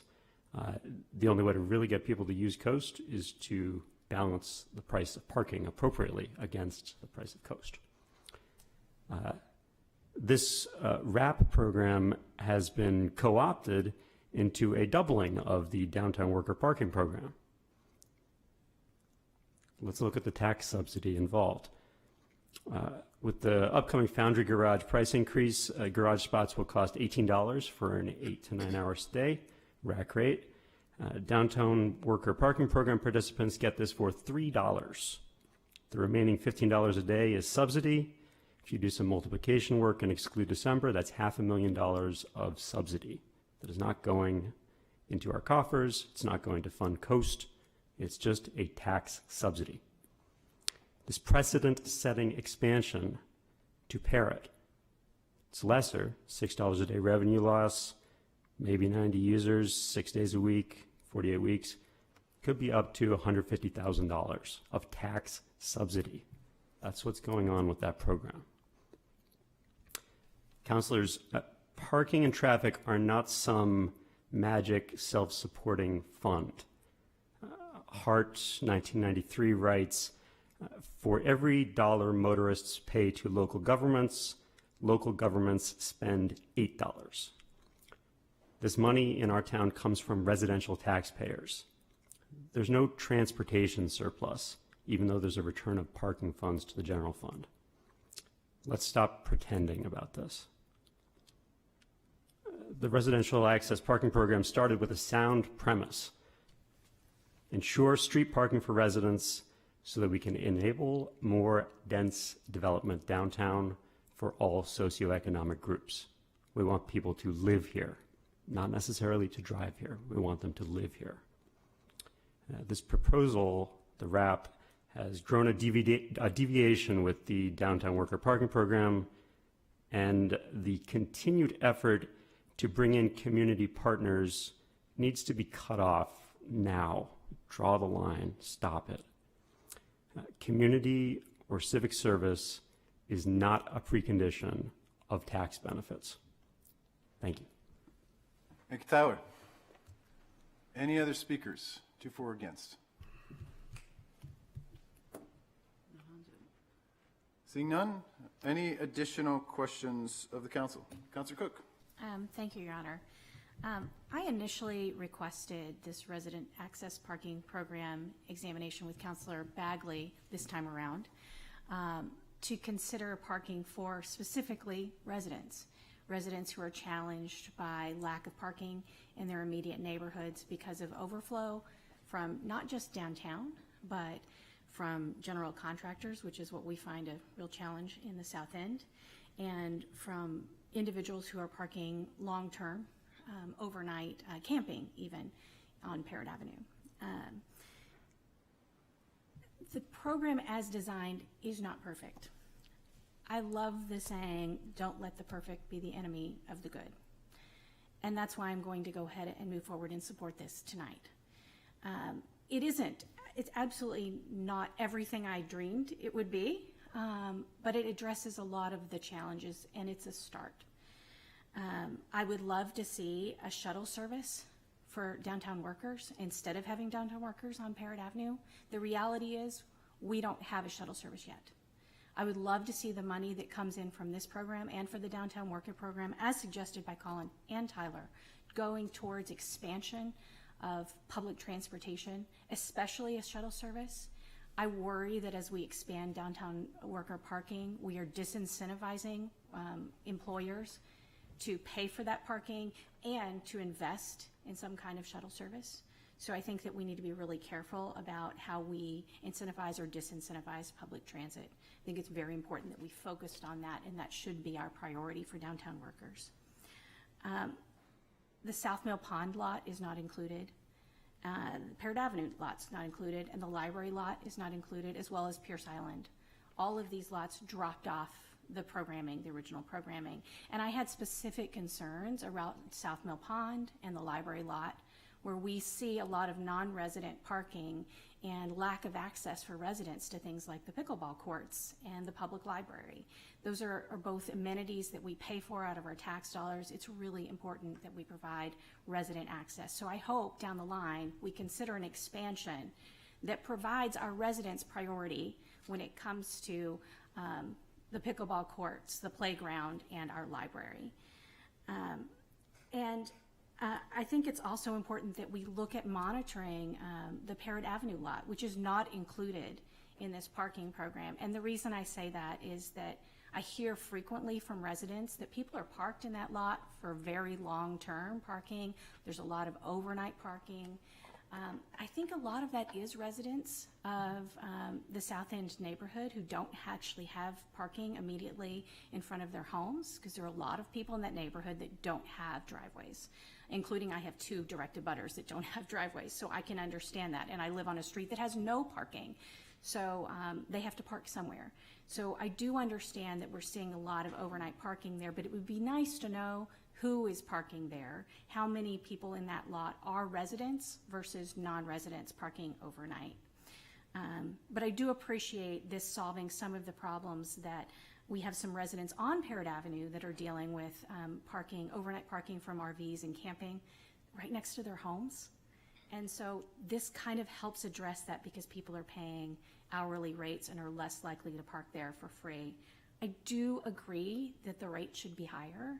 It's not enough of a disincentive, but that's not enough for me not to support the program. I would ultimately like to see the rates not included in the ordinance, but set by the fee committee instead down the road. In fact, I'd like to see no fees in any of our ordinances. I want to see all of those set by the fee study committee, because I think it makes more sense for us to examine those on a regular basis and not have to change all of our ordinances down the line. But I'm willing to support this today because I think we are moving in the right direction, and I think we can see what happens in the pilot and make adjustments. Thank you, Councilor Cook. Councilor Blaylock. Thank you, Your Honor. I was not aware this was designed to try to eliminate camping on these streets. If it was, those camping are just going to go right around where these yellow lines are. You know, they're just going to go right up to, right by Larry Field. You know what I mean? Right now, the only reason why you'll see campers on Parrott Ave is because that's close, the free parking closest to downtown, where I imagine most visitors want to visit. This is a tough one. I'm really on the fence on this one, but I worry that it's going to have effects that we didn't intend. You know, whenever we draw the lines differently, everything, those problems just kind of get pushed, you know, outside the new lines we've drawn. We have a clear supply and demand issue. That is no question. I would like to see if there's any way that we could, I know it's only a net gain of $3,200, but is there any way we could say that would go to Coast from this parking program? Is there any way could we amend this motion to say that the money made from this program would go directly to Coast to try to, I know it's not much. I think we could certainly increase the amount that we give to Coast as a part of this. Yeah. I don't know if we would included in As this. a part of the pilot, maybe as a part of, if it were to come back outside of being a pilot, Yeah. to make that language more permanent. The other part of this I'm worried about is, like, for example, Little League. Little League is April and May. So this won't go into effect till July 1st. So they'll, the program will go in effect, and then next year, when everyone's kind of stopped talking about it, then Little League will show up and they'll get penalized. You know what I mean? That's just what I'm worried about. These changes, I know they're all intended to have good effects and increase the access for residents. But I also worry that we're advertising free parking for every other Portsmouth resident if they want to visit downtown on these streets. I've heard that as well. Councilor Bowe, Councilor Moreau, and Councilor Hopkins. I will support the program. My whole neighborhood's been asking for this for a very long time. No plan is going to be perfect, but it is a pilot, and it's a way for us to get more data. And once we have more data on the migrations and how things work, I think then the program can start to be adjusted and made. I won't say anything's ever perfect, but strive towards more perfection in that. I actually am now concerned that it was brought up because I didn't even think about the rate being the $1, and that definitely will make that. So I'd like to ask our acting city attorney. I'm guessing this would delay second reading if we wanted to increase that amount in the ordinance. Is that true? Certainly, you'd have to renotice for second reading, were you to double the rate. And would that put us beyond our July 1st start time? Oh, and it could due to implementation, signage installation, messaging to the public. It could. It could. On an opposite, if we pass this tonight and schedule a third reading, could we then amend it thereafter to change the fee, or no? I think that would be considered significant. Yeah, I No, guess. I'm not saying amend what we're passing. Pass it through third reading, but then bring forward a whole separate public hearing and an increase in the fee is what I'm saying. So it lets it get started, but then we could, on the front end, update the ordinance. That's what I'm. That seems somewhat, maybe if Carl could speak to where we sit on the $1 fee versus $2 at the garage rate, that would be helpful. Sure. I think when we originally started it, we looked at trying to match it to the Foundry rate, which at the time was $1. And again, we hear that $1 won't be an incentive. Well, right now it's 0, so there's no incentive not to park there. And so we were trying to find something to price this product, which is different. It's a different area, differently. And I think we were originally tracking it with that $1 an hour Foundry, which now fee committee has moved to 2. So that has changed since we did this. I think if you were to renotice and do it, I think we can, if instead of July, we could look and see if July 1 still works. If not, it might be July 15th or whatever that is. If there's a strong feeling to moving it to 2, we got a lot of pushback at 1, so it's like, okay, but if you want to keep it more consistent with that incentive, anything you charge is going to change something. And again, I think what we're looking at is, do we know what's going to happen? Nope. We have guesses, we have some assumptions, but we're going to really watch to see what happens. But be nimble to come back and say, hey, we think this needs to change. You'll have to do the whole process because, again, since it's in the ordinance, it is a more cumbersome process than just getting it approved and moving it forward. If we were to change, just really quickly, would we, and maybe the city attorney, this would still require a second reading, but could we peg it to the cost of the prevailing garage rate so that we would always be consistent with the garage rate? So we wouldn't have to have a separate conversation if the garage rate changed?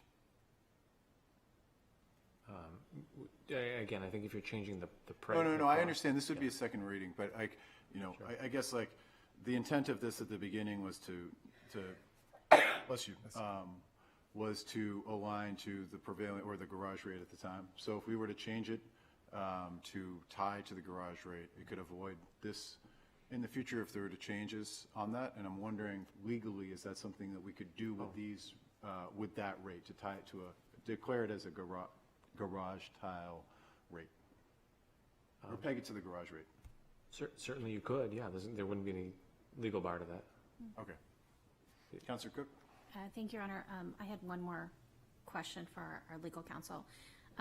What if we just remove the $1 per hour and said parking for non-residents will be set by the fee study committee? Is that going to require a second reading as well? Because that's the process we currently use for parking rates? Yeah, again, I think if you're changing the, I think the cost, the dollar amount, that's one of the material items of the ordinance. So if you're changing that, that's going to trigger the second reading. I think an important nuance, Your Honor, is that garage rates are set at fee committee, on-street are set through the ordinance, and that's coming up under Council Moreau's name. I'm bringing that up later. Okay. So, I guess I would tend to, so Carl's saying that it's possible that we get this done or somewhere thereafter. If I worry that we could find out, certainly can find out, and I am sympathetic to the idea of charging any amount is going to be a difference, but if this is already being addressed in an issue right now, I would tend to want to not deal with it in the future, especially what the intent was to align to the garage rates, but happy to hear what the council has to say. Councilor Hopkins? Two things. I wanted to touch on this fee committee and ordinance thing because from what I understand, and correct me if I'm wrong, we can set the fees for the parking garages much more easily, much more smoothly because they just go through fee committees. We own the property. They're ours to do with what we will, so to speak. And to change on-street parking, there's more people at the table. Some of it's maybe state, some of it's maybe, it's just a much more complicated process to just flip from $1 to $2, even though that would be ideal in this scenario. So I think I've heard that it is the intention, to match street parking to garage parking, but one of them's on a fast track and one of them is on a slow track. And that's kind of where we sit right now. And I just wanted to clarify that for people that don't speak legalese, which I'm, a rookie in this language. So did I speak true? One is fee committee, and that's an easier path. One is ordinance, and that is a much more cumbersome path in order to change parking rates. Yeah, that's right. Yep. Okay. Thank you. So it's not that it's been overlooked. It's a slower process to change on-street parking rates. And then my second point was going to be, I've heard people say, well, I had to buy a scooter because I couldn't park downtown. I couldn't afford it. I couldn't find it. That's a great thing, in my opinion, because that aligns with our climate action plan that our city has adopted. So I would like to see more people biking, walking, scootering, e-biking, carpooling, rather than taking their cars downtown. So to me, that is a perk of this parking plan. And I hope that as our culture changes and shifts towards a more sustainable future, others would adopt that viewpoint as well. So quick, just legal clarification. Thanks, Councilor Hopkins. Given the question that she asked and you answered on whether or not street parking has to go via ordinance, could we tie this on-street parking to the price of a garage, or would it have to always be adjusted by an ordinance? So that's the practice. That's what you do is So it's simply by a ordinance. practice. It's what you do, how the city council has structured it traditionally. Okay, so it's within our power to structure that differently. Okay, Councilor Cook. Thank you, Your Honor. I would move to amend Section 3B to say the parking rate for non-residents will be set by the Fee Study Committee. And 3C to say that in line to downtown workforce parking program for an on-street parking rate will be set by the Fee Study Committee. And then resume at Parrott Avenue. I'd second that. We don't actually have an original motion on the table yet. Oh. Because no one's made that motion yet. We're still discussing things. So We haven't had the public hearing yet, right? we had the public hearing. We're on additional council questions. So I would wait a motion. I move to pass the second reading and hold third and final reading at the May 18th, 2026 City Council meeting. Second. Your Honor, I move to amend Section 3B to say that the parking rate for non-residents will be set by the fee study committee. And 3C in line 2 to say the downtown workforce parking program for on-street parking will be set by the fee study committee, period. And then that line would resume with Parrot Avenue, which is the next two words. Second.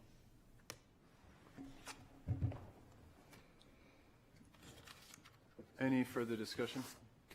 Councilor Cook, would you mind, for the edification of the public, walk through what that would entail from a practical matter in terms of where these would be set? You know, specifically, I think if they would, just how they would be set.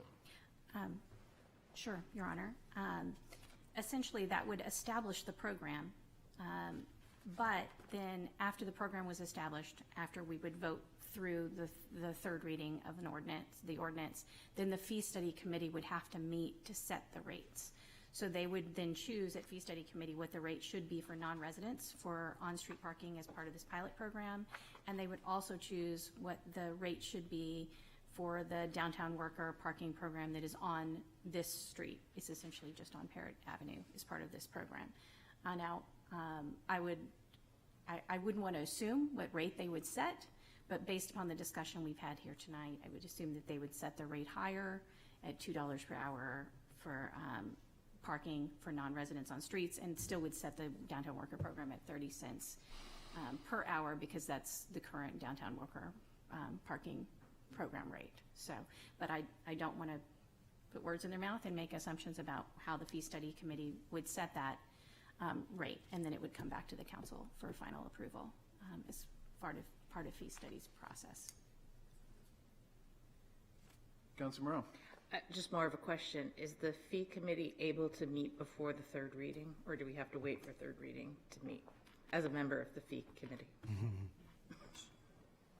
So to be, just if I can hop in here, so that would be a substantial change because you're changing the rate. So you wouldn't be coming back for third reading, you'd be coming back for another second reading. A newly advertised second reading, just to be clear on that. On May 18th. Right. Can we get it notice and in time for May 18th? Yes. Okay. If so long as the rate is not going to be included in that, it's just going to be right. It's set by fee. I guess I was trying to figure out if before we fully pass this, knowing we have to do second reading, third reading, can fee committee meet in the interim, or do we have to wait for this to be fully approved before they get together to discuss what those rates might be? That's what I'm trying to get at. Well, the ordinance wouldn't be passed, but the council could, as another vote here tonight, request a report back from the fee committee. Okay. If that was what you wanted. I was just thinking it would help things move along if we're not then waiting till the end of the process to have that meeting. I was trying to be practical. Very practical. I would make a motion for that we request a report back from fee committee to come back to council regarding fees for that. Would it make sense for that? Second. Be added to the. I would do that I would vote on the motion that's on the floor first. Okay. And then do that? make the second motion. Yep. So certainly understand that for the street parking rates, that makes a lot of sense because it's already being decided for the parking garage rates. The downtown worker parking program, remind me, where did that? It's fee committee. It's fee committee. It's part of Okay, fee committee. Great. Yes, garage. So it's the same. It's Okay. the same. It's decided by fee committee. Easy enough. Okay. All in favor? Aye. Any opposed? Now I can make my motion? Certainly. I'd like to make a motion that we refer to fee committee to look at and come back with a recommendation to council for rates for the wrap. Second. Do you want to put a date on that? Well, considering only 2 of the 3 members are sitting here right now, by June, I would say we probably can get it done by one of our June meetings, maybe the second June meeting. Is that enough time? In a perfect world, the fee committee recommendations are incorporated into the budget, So it'd have to be before, so ideally before you pass and adopt the budget. But since this wouldn't actually be in effect yet, would that make a difference because it's sort of separate? Typically, fee committee only meets. I know, once a year. We met twice recently, though. And this wouldn't, if I could, I'm sorry, but this wouldn't actually be incorporated into the fee committee's budget recommendation. This would be a separate report back from the fee committee to the city council. That's why I was thinking we had beyond budget kind of time frame for it. So I would say the second June meeting for sure, if not sooner. I can't remember that date. Second. June 22nd. June 22nd. Okay, great. By then. Any other questions on this? Knowing it's coming back for second reading at this point. Yeah, it's going to come back for I second just reading. want to We make get sure to- everyone understands get that. to do There'll this be another all- public hearing. I just get want to make to- sure everyone understands Yep, what we just will did. be renoticed with a public hearing. I think that it should be, it'll be difficult in terms of talking about the price, but that it would be set at fee committee will be helpful. Appreciate the public comments that came out as a part of this. It's difficult. It's difficult with any scarce resource to be able to welcome new housing, and housing should never be looked at as, you know, a sacrifice that we're making. I still think it's really difficult to get everybody in Portsmouth to sacrifice for more housing. This is one of the things that aligns to a lack of, you know, just is an improvement in their lives. There are things that we're going to have to work out, specifically, you know, when it comes to some of the events that would either have to change how they get there or modify. I'm happy to know that we'll have this in a year in advance ahead of, you know, those folks that are expecting to go down there, you know, for Little League or otherwise. But in terms of, you know, Coast, I just do want to mention briefly, I think we spend about 10% of their overall budget. The feds were at one point almost 50%. You know, we spend, as of last FY25, I think $600,000 more than the state of New Hampshire spends on Coast. It's in our interest to support Coast, but when we think about how do we align a program that does not run at the frequency or the times that our downtown workers require us to do, it's tough to not have a worker program and simply rely on Coast. We make up even more than half of the local contributions to Coast as well. And I'm not here saying that we shouldn't, but it's a process of moving towards something that could be equitable, that could be, you know, provide a transportation system that works throughout the region. And we're doing that with zero, basically, state aid at the moment, and would expect it to continue to go down. So while I would appreciate us to be able to invest a lot more into Coast, it's at the point where we're going to be balancing our investments in Coast in terms of what we could be doing with that money from a public transportation infrastructure within the city of Portsmouth. And that's the thing that we are going to have to balance against and continue to justify in our minds, that this is something that is not just for the bus of last resort, but could be something that allows us to really improve the amount of public transportation that exists in the city. So it's certainly noted that by incentivizing workers to park here, and it was described as you know, a tax cut. It was a tax cut for those folks that are right now supporting a lot of activity within our downtown, and one at this point I am supportive of continuing to make, because it allows us to do the things that we want to do, and that's build more housing without everybody having to worry and sacrifice that they're going to have no place to be able to park. So appreciate the comments. Sorry that we're going to have to do it in a month or 2 weeks. Carl's going to be out there with stakes and hammers putting up the signs, you know, well into the end of June, but appreciate the thoughtfulness. Councilor Moreau. One comment to answer one of the questions. So when the Islington Creek neighborhood program was in place, we actually asked them to leave all of the posts there, and they are still there. So I would assume that we could reuse those, and at least for that neighborhood, there should already be posts in place on those streets. So I just wanted to remind people of that, because I look at one all the time. Government efficiency at work. Well, we just had those beautiful sidewalks. We didn't want them taken in and out. All right. So the motion on the floor is amended to send to the fee committee, resulting in a scheduling of, if we vote for this, we'll have to vote to schedule. So how does this work? So the motion that we have is just, it's just to amend, and then we'll schedule second reading. Okay. All in favor? Aye. All opposed?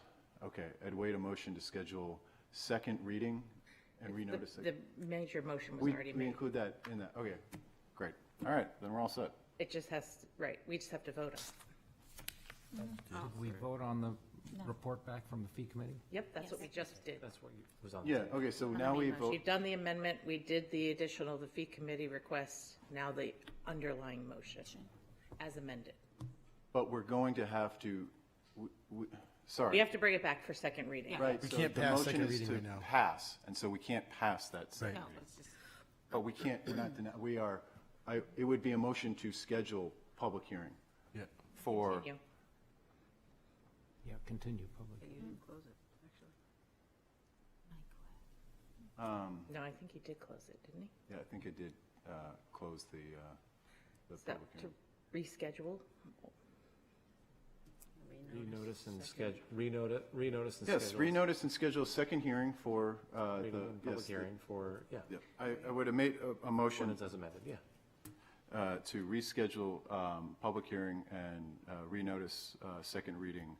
So moved, Your Honor. Second. The amended motion. All in favor? Aye. All opposed? Thank you. All right. Your Honor, I'm, Oh, yes, I'd wait a motion to suspend the rules to bring forward item 13B. that was what I was just going to ask. I'll see. So moved. Second.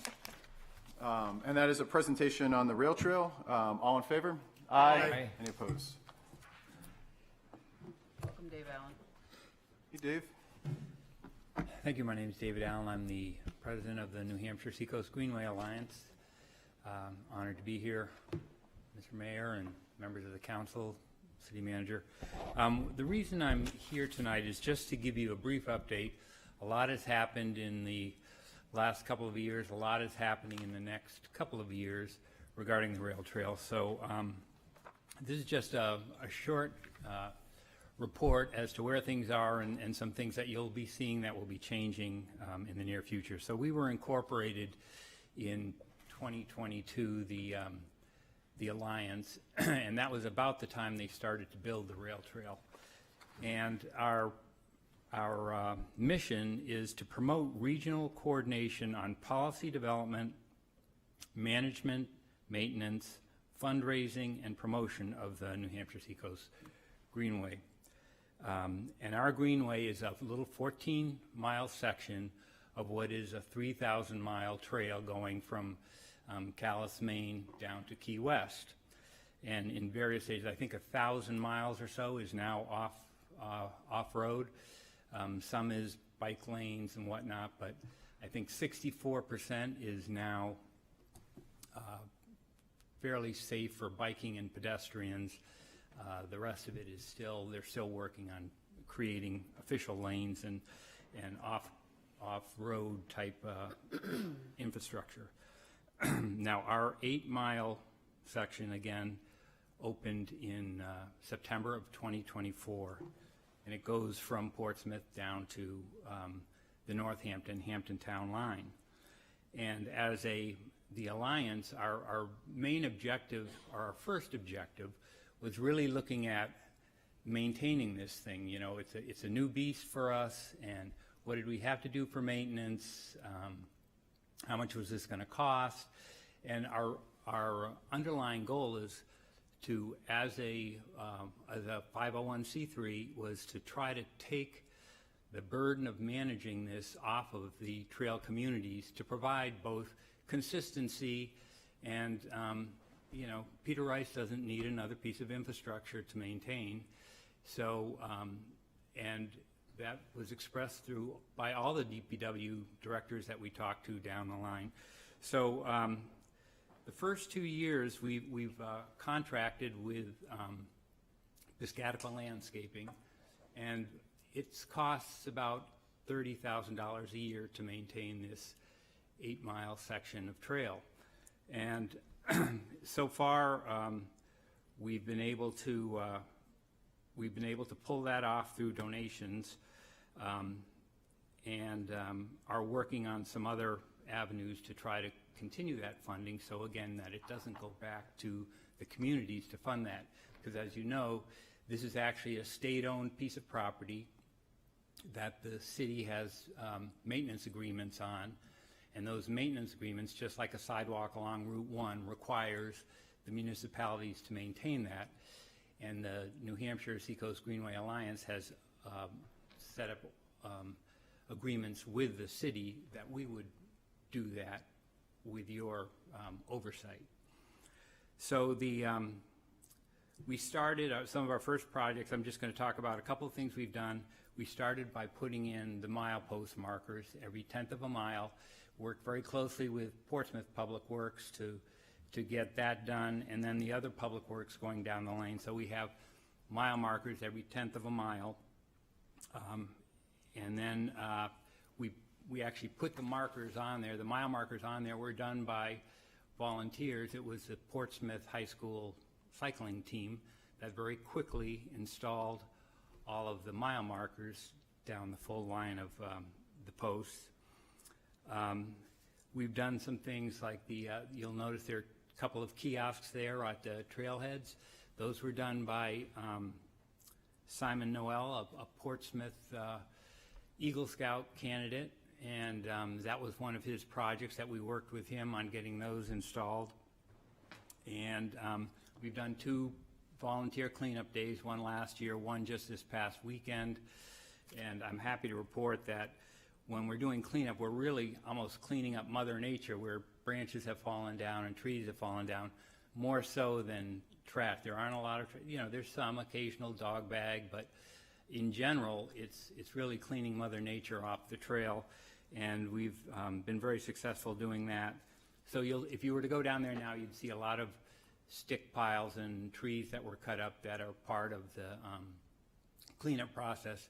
That Piscataqua landscape will be going down in the next week or so and starting to pick all that stuff up. So hopefully the trail will be ready for the routine maintenance of mowing, clearing the drainage ditches, and small repairs.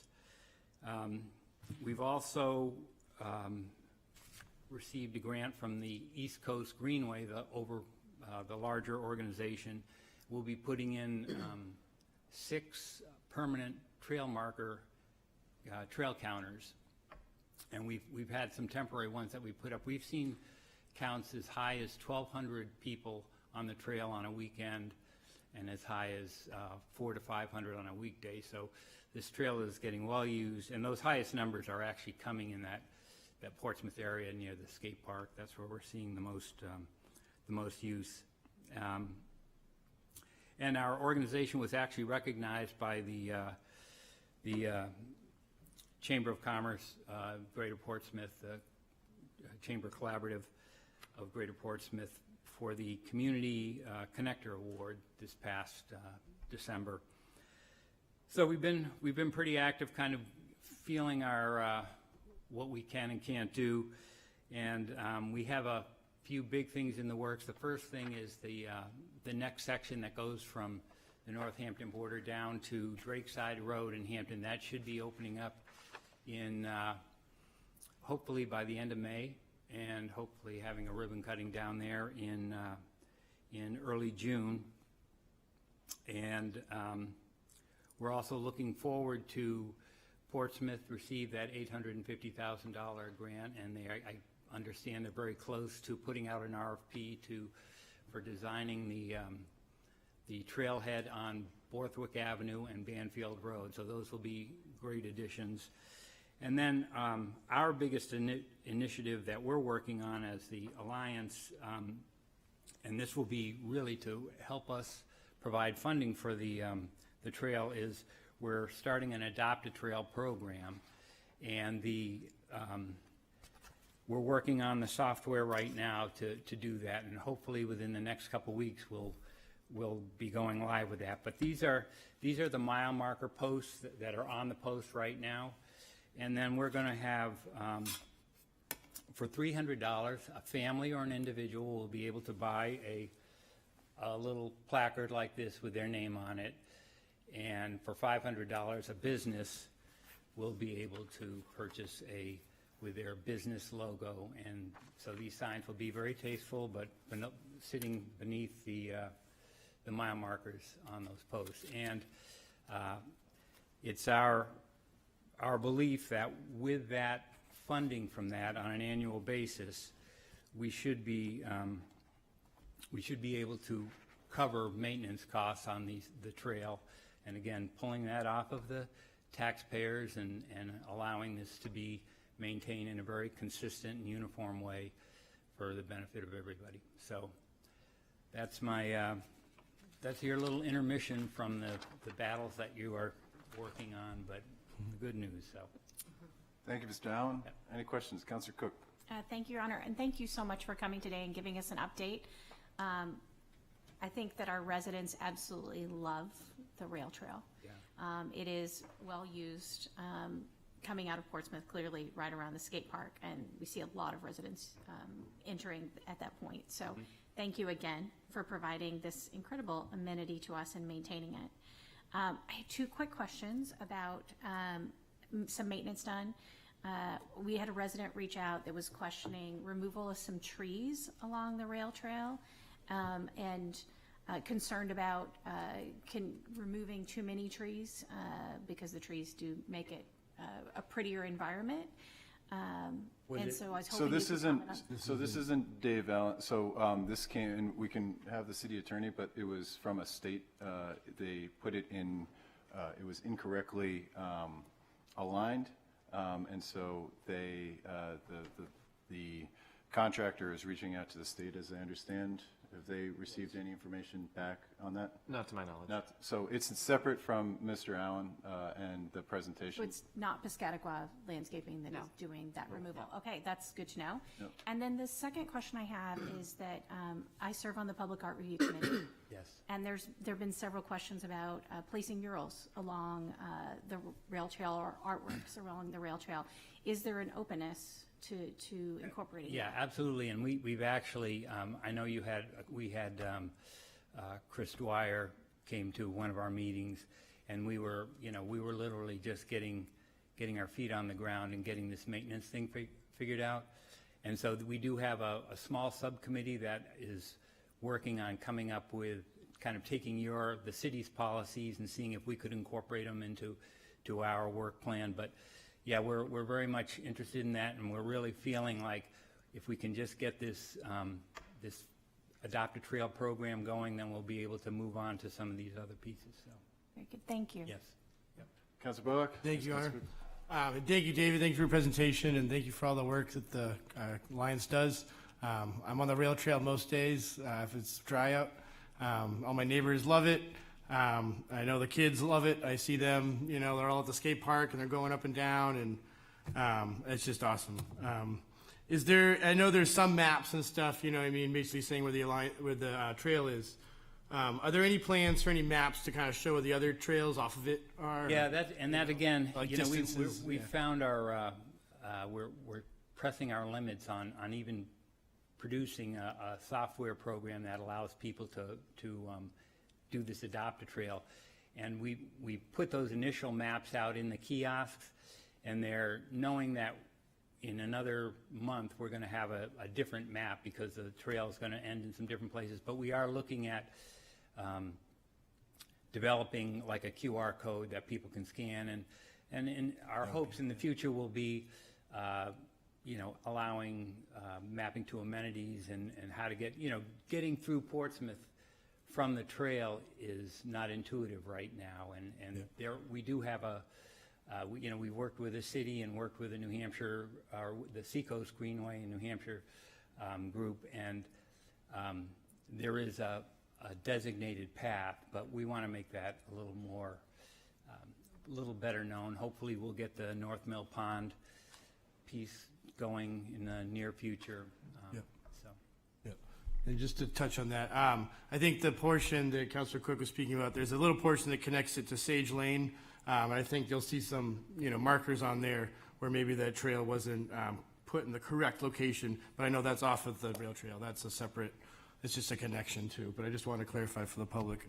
But no, those signs would be very helpful. And I love that you're working with like the PHA cycling team and Eagle Scouts. And I always say it takes a village. And I love that all those volunteers are coming together and, people can contribute, and feel like they're part of it. Yeah, and I think the other one that we're working on, we met with Public Works Group, and I think there's some attempt to get funding to get some connections in from the two sides of Maple Haven. Okay. There's some areas there, so a lot of positive things. No, it's awesome. I know as a rider, I'd love the mile markers, know how far I've gone or how far I have to go to get back. I just have to be here for a meeting or something. Ferry landing sign should be on one of those. Yeah, we'll contribute. But yeah, I'd love to just in the future, there's all these other trails that are just, you know what I mean? And you're not clearly how sure, like what sort of distance you're getting yourself into. If I go down this trail off of the main trail, how long is it going to take me to loop back or, that sort of thing. Yeah. But I know that's in progress. So thank you, David. Yep. Councilor Hopkins. Hi, David.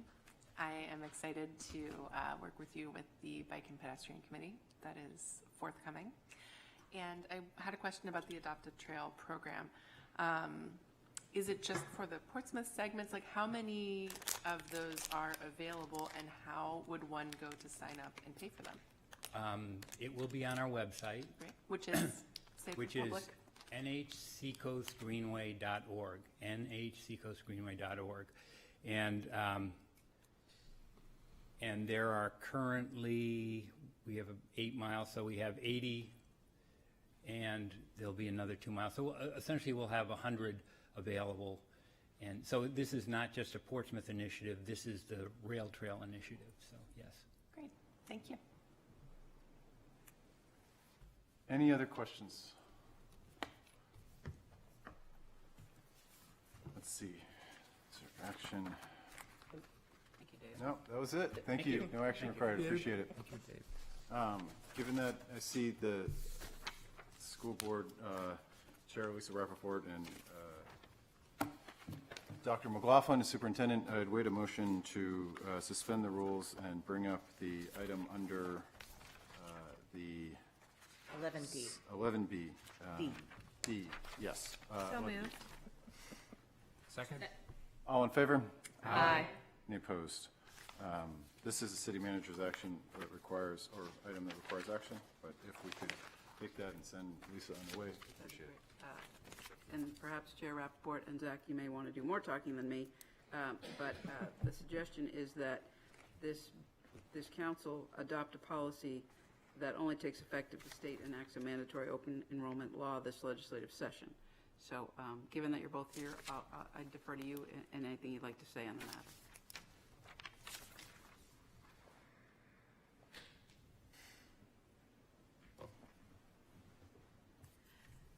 Thank you, Mayor, and thank you, councilors. The motion that you have before you tonight is tied to a policy that has already been passed by the Portsmouth School Board in response to several versions of statewide open enrollment legislation that have been contemplated in Concord. As of the second, to the best of my knowledge, there is one version of the legislation that failed to pass and one version that is sitting quietly in a committee of conference waiting to get revived. And essentially, this is to make every student in New Hampshire able to attend any public school anywhere in the state, regardless of whether it's their home district. And while there may be in the future some potential for this to be beneficial for some students and some families and potentially even have some sort of revenue opportunities for us in Portsmouth, at this time, the reason that the school board has set a policy that is very cautious and limited in terms of the number of students that we recommend accepting into the district from out of district and the number of students that we would recommend letting leave is because we don't know the revenue mechanisms. We don't know how the processes will work for when kids would come in or out of our district. We do not know how special education would be paid for. There's several different funding mechanisms that have been contemplated by the state, one of which would borrow the funding mechanism from charter schools so that all we would get potentially is the same amount that charter schools receive, which is somewhere around a third of our cost per pupil.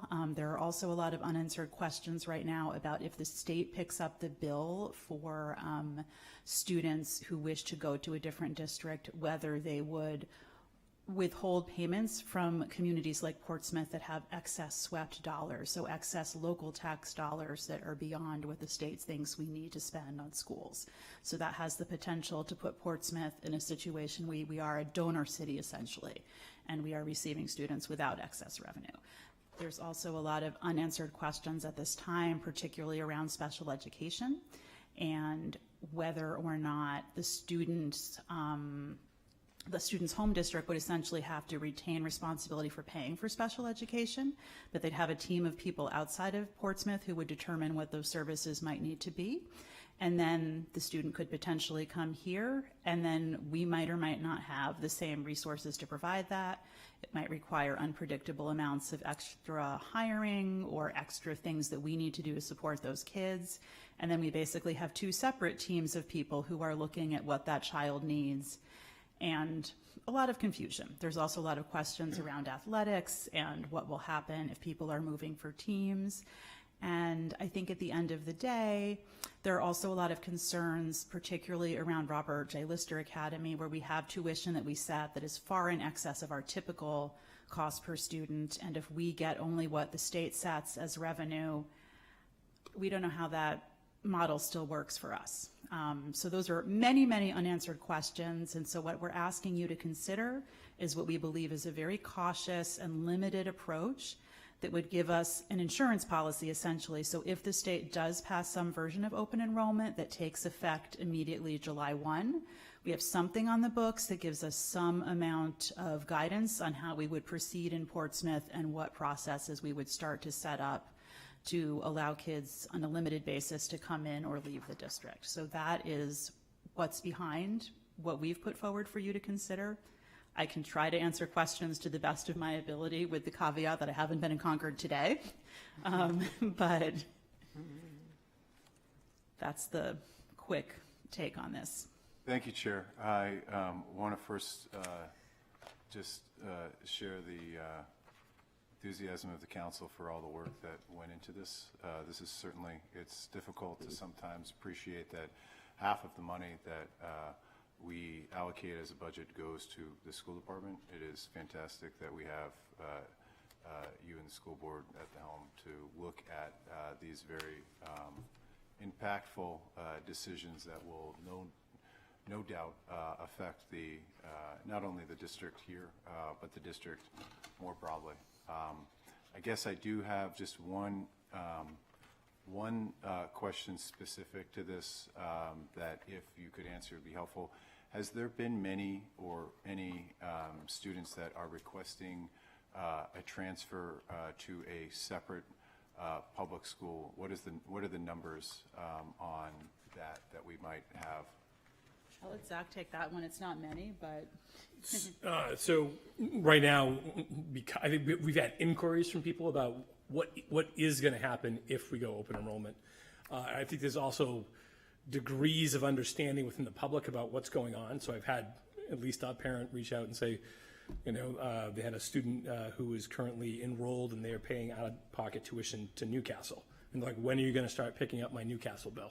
And it's like, well, we're a ways away from that. We're still in the midst of the legislature determining what's going to happen next. But I've had two different inquiries that are kind of that nature. I already have my students someplace else. Where do I send my invoice? So those are very limited because we're not in a situation that's really been determined at this point. But have had those two reach outs. Okay, helpful. Yeah, and if I might add just the napkin math on that, if we lose 4 or 5 kids, that's one teacher's salary. And we can't easily lose one teacher just because we lose 4 or 5 kids. And right now, at the moment, it is equal in and out as the policy is aligned? It is close to that. We're allowing more in potentially because we do right now have students who come in to Robert J. Lister Academy, and we didn't want to inadvertently create a policy that shut down our ability to tuition those students in. And then the amount of students that we're allowing to leave is lower than that. You know, recognizing there may be a few families for whatever reason who they may benefit from that and want to be able to do it. And also with some guidance from Concord that if we set it at 0, there might be potential for legal challenge or an opinion that we had no policy at all. Right. I ask these questions, I think, to make this larger point that some of the proponents of this legislation and the school choice or opening it up have looked at communities that said, hey, we don't want any students to leave, and made policies based on that, pointing and decrying the fact that look at these schools, they have to hold on to all of these students. Like, that is not what we are focused on here. We're focused on understanding the effect of our community, but knowing that we live in a state and it's going to have direct impacts on all of our neighbors and the communities around that. That will have that will be an acute problem that they may or may not have to deal with. So some of the conversations on whether or not, as educators, as teachers, you should just want your school to do the best and attract all of those. All of this is paid for by the property tax, and it's very difficult to plan if you don't know how many students you're going to have in there. And I think this plan does a really good job addressing the fact that there is actually no legislation that's passed. The legislation that's out there is very convoluted on what it would be actually enacted on. And so having a more conservative doesn't speak to the fact that I'm sure that Portsmouth stack up as well as anybody in the state. It would be great to be able to come here, but we have to be cognizant of not only our taxpayer here, but the broader ecosystem of which we operate, which I thankfully you guys have taken into consideration. Thank you. Councilor Cook. Thank you, Your Honor, and thank you, School Board Chair and Superintendent, for the presentation on this. I really appreciate what the school board has done here because essentially you're helping us hedge risk around the budget for next year until we know more. And I think that that's really the critical piece to this, is that you're kind of setting in place, and I see this, you're setting in place kind of the protections that we need to have a budget for the next year and to plan for the next year. And then we'll see if anything passes, what passes, and then make determinations based upon that to change policy down the road. So I just wanted to convey that I really appreciate the work that's been done, and I hope you can convey that to the rest of the school board. Thank you. Councilor Flynn. Yeah, I would want to echo that. I think that I appreciate that you're putting up some guardrails under the potential of, there's a lot of red flags with this. It feels somewhat exclusionary to me, who would be able to participate and who wouldn't be able to participate. So it's nice to do some advanced thinking and planning. I really appreciate the work you've done. Your Honor, I would move to schedule a public hearing on the open enrollment policy for the Portsmouth School District / SAU 52 at the May 18th, 2026 City Council meeting. Could have saved all our comments to that. Yeah, could have saved some time. Appreciate though, but they had stayed here, so wanted to thank them for doing so. All right. Is it, Second. any further discussion? All in favor? Aye. Any opposed? Thank you both. Just Your Honor, yep. I'd like to suspend the rules and bring up item, I'm sorry, where is it here? 14B. Second? Oh, okay. Those are my appointments. The only in speaking to Councilor Hopkins, on this, there was somebody that we left off. I didn't see Okay. an application yet. So if there are other applicants to the bicycle bed master plan, please consider to send them in, and we'll see if there's an opening at that point. So we have the yep. Oh, all in favor of suspending the rules to take up item 14B? Aye. Aye. Any opposed? All right. This is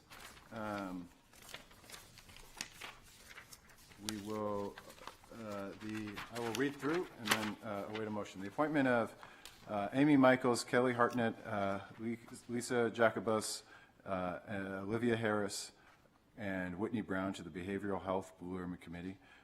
The appointment of Annie Pobo, Patrick Daly, Stella Whitehouse, Matthew Glenn, Robin Lori Meyerkoff, Colleen Garcia, Stephen Longstaff, Don, I always mess this up, Perosian, she used to live right next to me, William Lyons, Ann Torres, and Freddie Petrone to the Bicycle and Pedestrian Blue Ribbon Committee. Your Honor, I move to appoint those listed as presented. I second that. Appreciate all of these, and again, that they are Blue Ribbon committees, so they don't take two, but I appreciate the willingness to serve and appreciate the work of not only Councilor Blaylock in setting up the Behavioral Health Blue Ribbon Committee, and Amy Michaels, who has stayed here to this point, so appreciate that, Amy, and Annie Hopkins for spearheading the Bicycle and Pedestrian Blue Ribbon Committee as well. Look forward to the work of both of those committees and the volunteers that are generous with their time and committed to the city of Portsmouth. All in favor? Aye. Any opposed? All right, we will go back, and we have I see the fire chief here too, so why don't we just, we do that one, and then. I think you're on my items. Oh, did we make it to your items? Yeah. There we did. Okay, all right. If we could take out of order 11C to recognize the fire chief and Attorney Franey, who are here to work on the request for first reading regarding ordinance amendment to Chapter 5, the Fire Department and Prevention Regulations, Article 9, Adopted Fire Codes. Essentially, what we're asking is to bring our codes in alignment with the newly modified state code. So Chief McQuillan and Attorney Farini have worked to bring this to you, and we'd like to request first reading at the next council meeting on May 18th. I move to schedule the first reading of the amendment of Chapter 5, Fire Department and Prevention Regulations, Article 9, Adopted Fire Codes at the May 18th, 2026 City Council meeting. Second. Any discussion? Seeing none, we will have this at the discussion at first reading. Folks are a little tired, so we'll get all of that out at first reading. Appreciate that. All in favor? Aye. Aye. Any opposed? All right. Your Honor, 11A is a little lengthy. I don't know if the council wants to take a 5-minute recess. Oh, that's right. I guess we can. All right. I will, let's adjourn for 5 minutes. All in favor? Aye. All right. Oh, yeah, the 3-tier water.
Welcome back, welcome back from the a little longer than 5-minute recess, but that's okay. We are on the city manager's items which require action. Pass it over to you for number 1. Thank you. Your Honor, the first item after the break is a request for adoption of the 3-tier water and sewer rate structure for FY27. We have been in front of the council for 2 work sessions and to discuss our recommendation to update the tier structure, which has not been done in over a decade.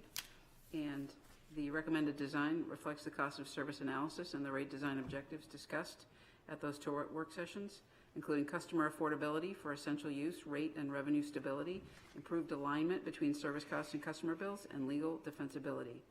And we have proposed a 3-tier structure as opposed to the 2-tier structure we have in place now.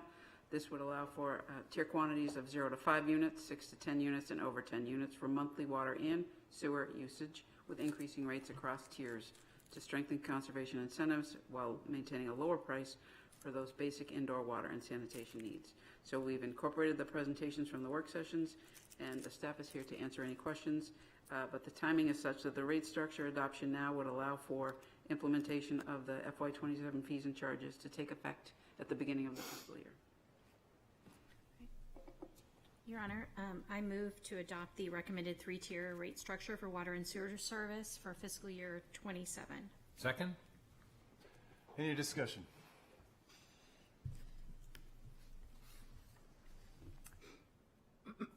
Guess I have just a couple of questions.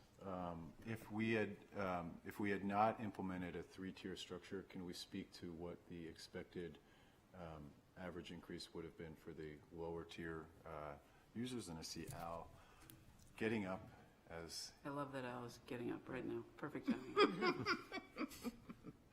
Al Pratt's our water resource manager. I do have some numbers here for if we're looking at a typical water user, 5 units per month. If you think the amount per month would have been $9.28 more if we didn't do this change. Doesn't sound like a whole lot, but adds up over the year, and that changes depending on how many units you're using, obviously. So about a 7% difference. Thank you, Al. One of these days, I want to get the wooden pipes into City Hall. They're coming May 13th. May come in May 13th, all right. I think they just found another one too, so. All right, you just found another one. And so it's worth, I guess, just reiterating, a lot of the effort that's going in is to make sure the entire network is supported, from here out to Jittos, to be able to make sure that, folks have access to safe, clean drinking water, and the fire hydrants to support fire rescue. So there's a lot of work that goes into maintaining this. I think sometimes the focus has been on, it's development, and that's what's causing the increase. We asked them to pay for improvements that are coming into that. We also, as a part of this, and I was really excited to have another tier where we have not had that other tier before, to really account for this, the developments, the folks that are tying into the system and not using any of the water. They had a water hookup fee that was marginal and no sewer hookup fee. We changed the sewer hookup fee today so that we're able to actually start accounting for those folks that are, the cost to be able to flush the toilet is extensive. We got to get that pipe in there. So appreciate the work that's gone into this and making sure that it continues to be legally defensible in terms of being able to have a rate structure that supports everyone in the community. So thank you, Al. Councilor Taborn. Whenever I talk, I give Councilor Tabor an idea about something. No, we're seeing other towns that have underfunded their enterprise funds for water and sewer, and it catches up with you. So these are all really intelligently designed changes. We've balanced having incentive to conserve water with a very small fixed fee, which we never had before. But the main thing is we're keeping top quality infrastructure with stable and predictable rates over time, as opposed to whoops, we didn't fund this, and now we have to put in a big charge. All right, with no other questions, all in favor? Aye. Any opposed? Thank you, Al. Item B, Your Honor, is a request for street naming for property located at 550 Sagamore Avenue. That has been recently granted subdivision and site plan approval by the Planning Board for the construction of 3 single-family dwellings with associated site improvements. There's a map in your packet, and the project developer has requested the street name of Spruce Street, and DPW has reviewed the name along with State E911. There's no objection to the name and no duplicate names in the zip code. Your Honor, I move to authorize the use of Spruce Street as the private street name for the new private street originating at the former street address known as 550 Sagamore Avenue. Second? Any discussion? All in favor? Aye. Any opposed? Thank you. All right, we're on to the consent agenda. I move to adopt the consent agenda and authorize the city manager to act as presented. Second? All in favor? Aye. Any opposed? We will go to Counselor, We have to accept Nope, the email correspondence. oh, email correspondence, absolutely. Your Honor, I move to accept and place on file. Second? All in favor? Aye. Any opposed? Counselor Cook. Thank you, Your Honor. Tonight, I just put a reminder on the agenda about the Municipal Arts and Cultural Banner Policy program that we adopted last November, and I'm just wanting to make sure that we get a report back on that, because I just got a request for a banner application process, and I want to make sure that our organizations know how to ultimately apply for that program. Any discussion? All in favor? Aye. There's no Oh, motion. There's no motion. not a motion? It's a reminder to staff. Yeah, this is Sorry. just a reminder All to right. staff. There's already. Those are great. Okay. All right, we already did it. We'll just get a Yeah. little nudge. We passed a motion in November. Perfect. Report back, All right. so. Time for that report back. All right. All right, now Counselor Bagley, who is not here, and Counselor Moreau have an item, so Counselor Moreau. Yes, I would like to move that the city manager be directed to report back to the city council with an analysis of on-street parking rates and policies in light of the anticipated garage parking rate increase, with the understanding that any recommended adjustments shall not result in an increase of on-street parking costs for Portsmouth residents. Second. And I'll just speak to this briefly. So at fee committee, we did look at, we're getting really high occupancy rates at the Foundry Garage. So monthly rates and daily hourly rates are all going up. And we don't want to now make it so that it's cheaper to be on a street than it is in a garage, because usually the on-street parking is the really, truly, desirable place that people want to be. So we wanted to take a look and make sure that we are really making a policy that actually works, and we're not driving people, giving away the parking that really is the most valuable. Okay. Would this include at some point taking the fee committee and giving it in charge of the on-street parking? And that certainly could be a recommendation, that we change that structure as well. Okay. And that would make it easier, and an annual thing where we can look at garage as an on-street, unless there's some legal reason that we can't change that structure. If we're allowed to, then that can be part of the report back to let us know. It would be great to be able to not, you don't want anybody to be in a situation where they're going to find out, like in the private lots, that it's all of a sudden $8 where it was $4. But it would be great to be able to understand if there's seasonality around some of these things that could be decided upon. And again, I like that smart to include the fact that this is not increasing the resident parking rate, so that was important to both of us. It's important to, well, it's good to know that it's right there in the motion, so the goal is not to do that, but I think an easier way to adjust the parking rates, especially for non-residents, would be a wise and welcome addition. All in favor? Aye. Oh, sorry, she was just saying aye, all right. All right, Counselor Flynn. Yes. I do want to make a slight change to the motion. So I move to direct the city staff to coordinate with the Portsmouth School Board and staff to jointly establish a school food insecurity task force as specified by the council's 2026-27 strategic goals, and report back or offer preliminary findings at the end of the calendar year. Second? Thank you, Mayor. So I'm bringing this motion forward because it reflects a goal the council set at our January retreat, exploring how we can ensure no child in Portsmouth Public Schools goes without food due to cost. Establishing a task force is the first step. I want to thank Assistant Mayor Kelly. I know this has been a passion of yours, and I also want to acknowledge and thank the school board and our school staff who confront this issue every day. The motion creates an opportunity for a real collaboration between the council, the school board, the school department, and city staff to lean into our shared values and work together. Food insecurity in Portsmouth is not theoretical.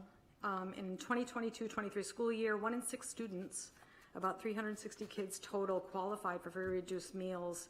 That represented about 17% of students. More recent data shows a decline in enrollment in free and reduced price lunch, but that drop does not necessarily reflect a drop in need. It may be that, working families in Portsmouth fall just under that eligibility threshold, yet everyone is facing these rising costs. Stigma and paperwork barriers may also keep some eligible families from applying. So these are exactly the kind of questions a task force can examine. And to be clear, the motion simply begins the process of forming a task force. The expectation is that the group will report back to the council before the end of the year with findings and recommendations. Councilor Cook? Thank you, Your Honor, and thank you, Councilor Flynn, for making this motion. I think it's really critical.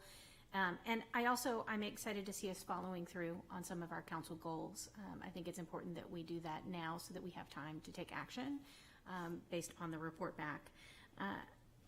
This task force, I think that they have a great opportunity right now in the Seacoast because SAU 16, the Exeter Public Schools, did adopt a free school lunch program in the last year. And so I think we have an example being set for us locally, and we can also learn from their experience, their success or their failure in this. I think it's too early to judge where they are currently, but I think it would also be important for the task force to get kind of feedback on the implementation of their program or their planning around implementation. Councilor Blaylock? Thank you, Your Honor. Thank you, Councilor Flynn, for bringing this forward. I know we talked about it in our goals, and I was glad we did make it part of our goals then. Obviously, I know there's a cost to feeding our students. I'll just say that ever since I was a student, I thought it was crazy that the students had to pay for their own food while at school. Your school is mandatory, and then you can't, when you're that young, you can't have a job. I always thought that was just logically inept. But I'm glad to see us working on this. Hopefully we can make it a little easier for the students. Yeah, and initially, obviously, the task force will be able to gather some information. There was a lot of data I didn't have access to, so that will be the endeavor to see what we can do, and also lean into community partnerships, grant funding. Awesome.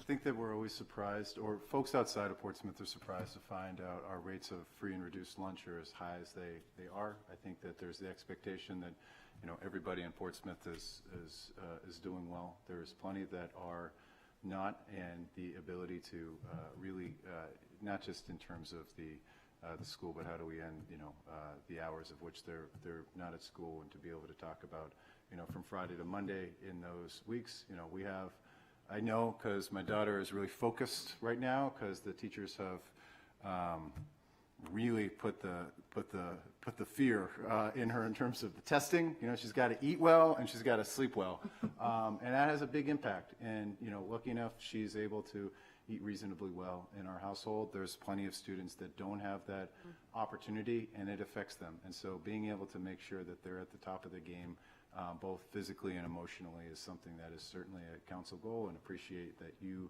have taken this and followed up with it as quickly as you have, and working with the school department to do so is great. So thank you, Councilor Flynn. Yeah, thank you. All in favor? Aye. Any opposed? All right, on to approval of grants and donations. The acceptance of wellness reward from Health Trust in the amount of $2,000. I move to accept the donation as presented. Second? All in favor? Aye. Any opposed? Thank you, Health Trust. Acceptance of grant for my favorite day, Household Hazardous Waste Day Collection Day for New Hampshire Department of Environmental Services, NHDES, in the amount of $4,204. Your Honor, I move to authorize the city manager to enter into a grant agreement with the New Hampshire Department of Environmental Services to accept $4,204 from the Household Hazardous Waste Collection Grant Program and execute any contracts or documents which may be necessary for this grant agreement. I second that. All in favor? Aye.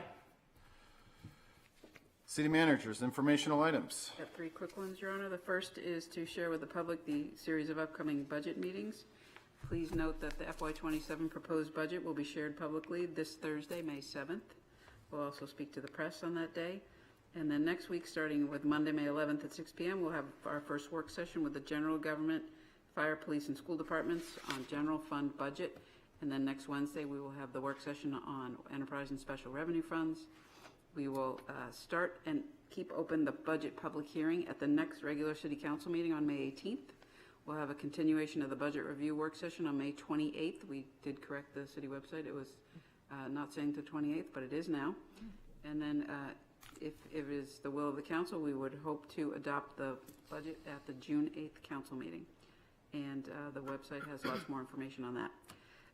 City Clerk Keller reminds me to let everybody know that this is a friendly reminder that state law requires dog owners to be licensed.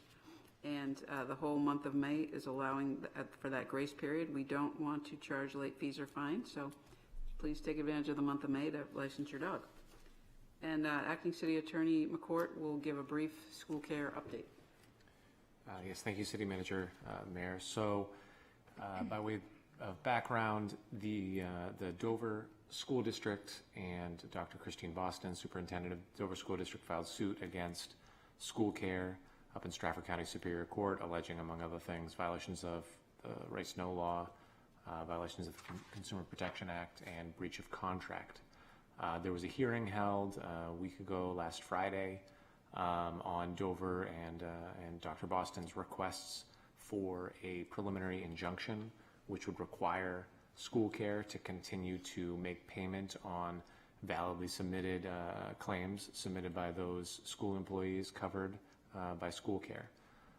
After argument a week ago Friday by Attorney Wyatt for Dover, Attorney Carr for Dr. Boston, NEA New Hampshire made an appearance, Secretary of State made an appearance, I made an appearance and had filed a brief of amicus curiae in the case. After submitting all of that to Judge Curran, last week he ordered that School Care be compelled to continue to make payments on those validly submitted claims, even though Dover has not paid the $1.7 million assessment which has been made upon them. They still have not made the payment. They have not made arrangement to pay it. Of course, you'll recall that the City of Portsmouth has made arrangement to make payment on that assessment amount. Since that time, since that order's come out, School Care has published a letter to its members indicating, of course, their dissatisfaction with the order, but that indicating that day-to-day operations of School Care will not be impacted by that order.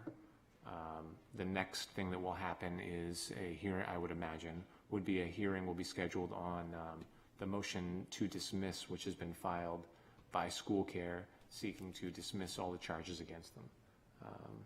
Given that the prior order that came out contained a finding of likelihood of success on the merits, I wouldn't predict that the motion to dismiss would be granted, but there will have to be specific findings on whether RSA 5B requires that these contract claims be heard exclusively by the Secretary of State and outside of Superior Court.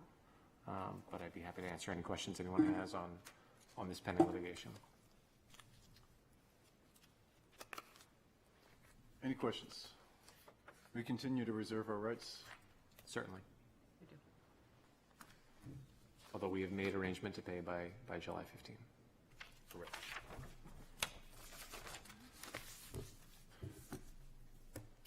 draft council policy. Oh, that, it's just included as a part. Any other miscellaneous business? Councilor Blaylock. Just announce the Chamber of Commerce holding the Hit the Decks this Thursday in Portsmouth. So I encourage you to all Is it Hit the support your Decks? local businesses. You're going to be 80 degrees on Thursday? No, Okay. unfortunately not. Tomorrow will be there. Tomorrow it is. All right, hit 'em all. All right, I'd wait a motion to adjourn. So moved. So moved. Second. All in favor? Aye. Good night, Portsmouth. What did I tell you?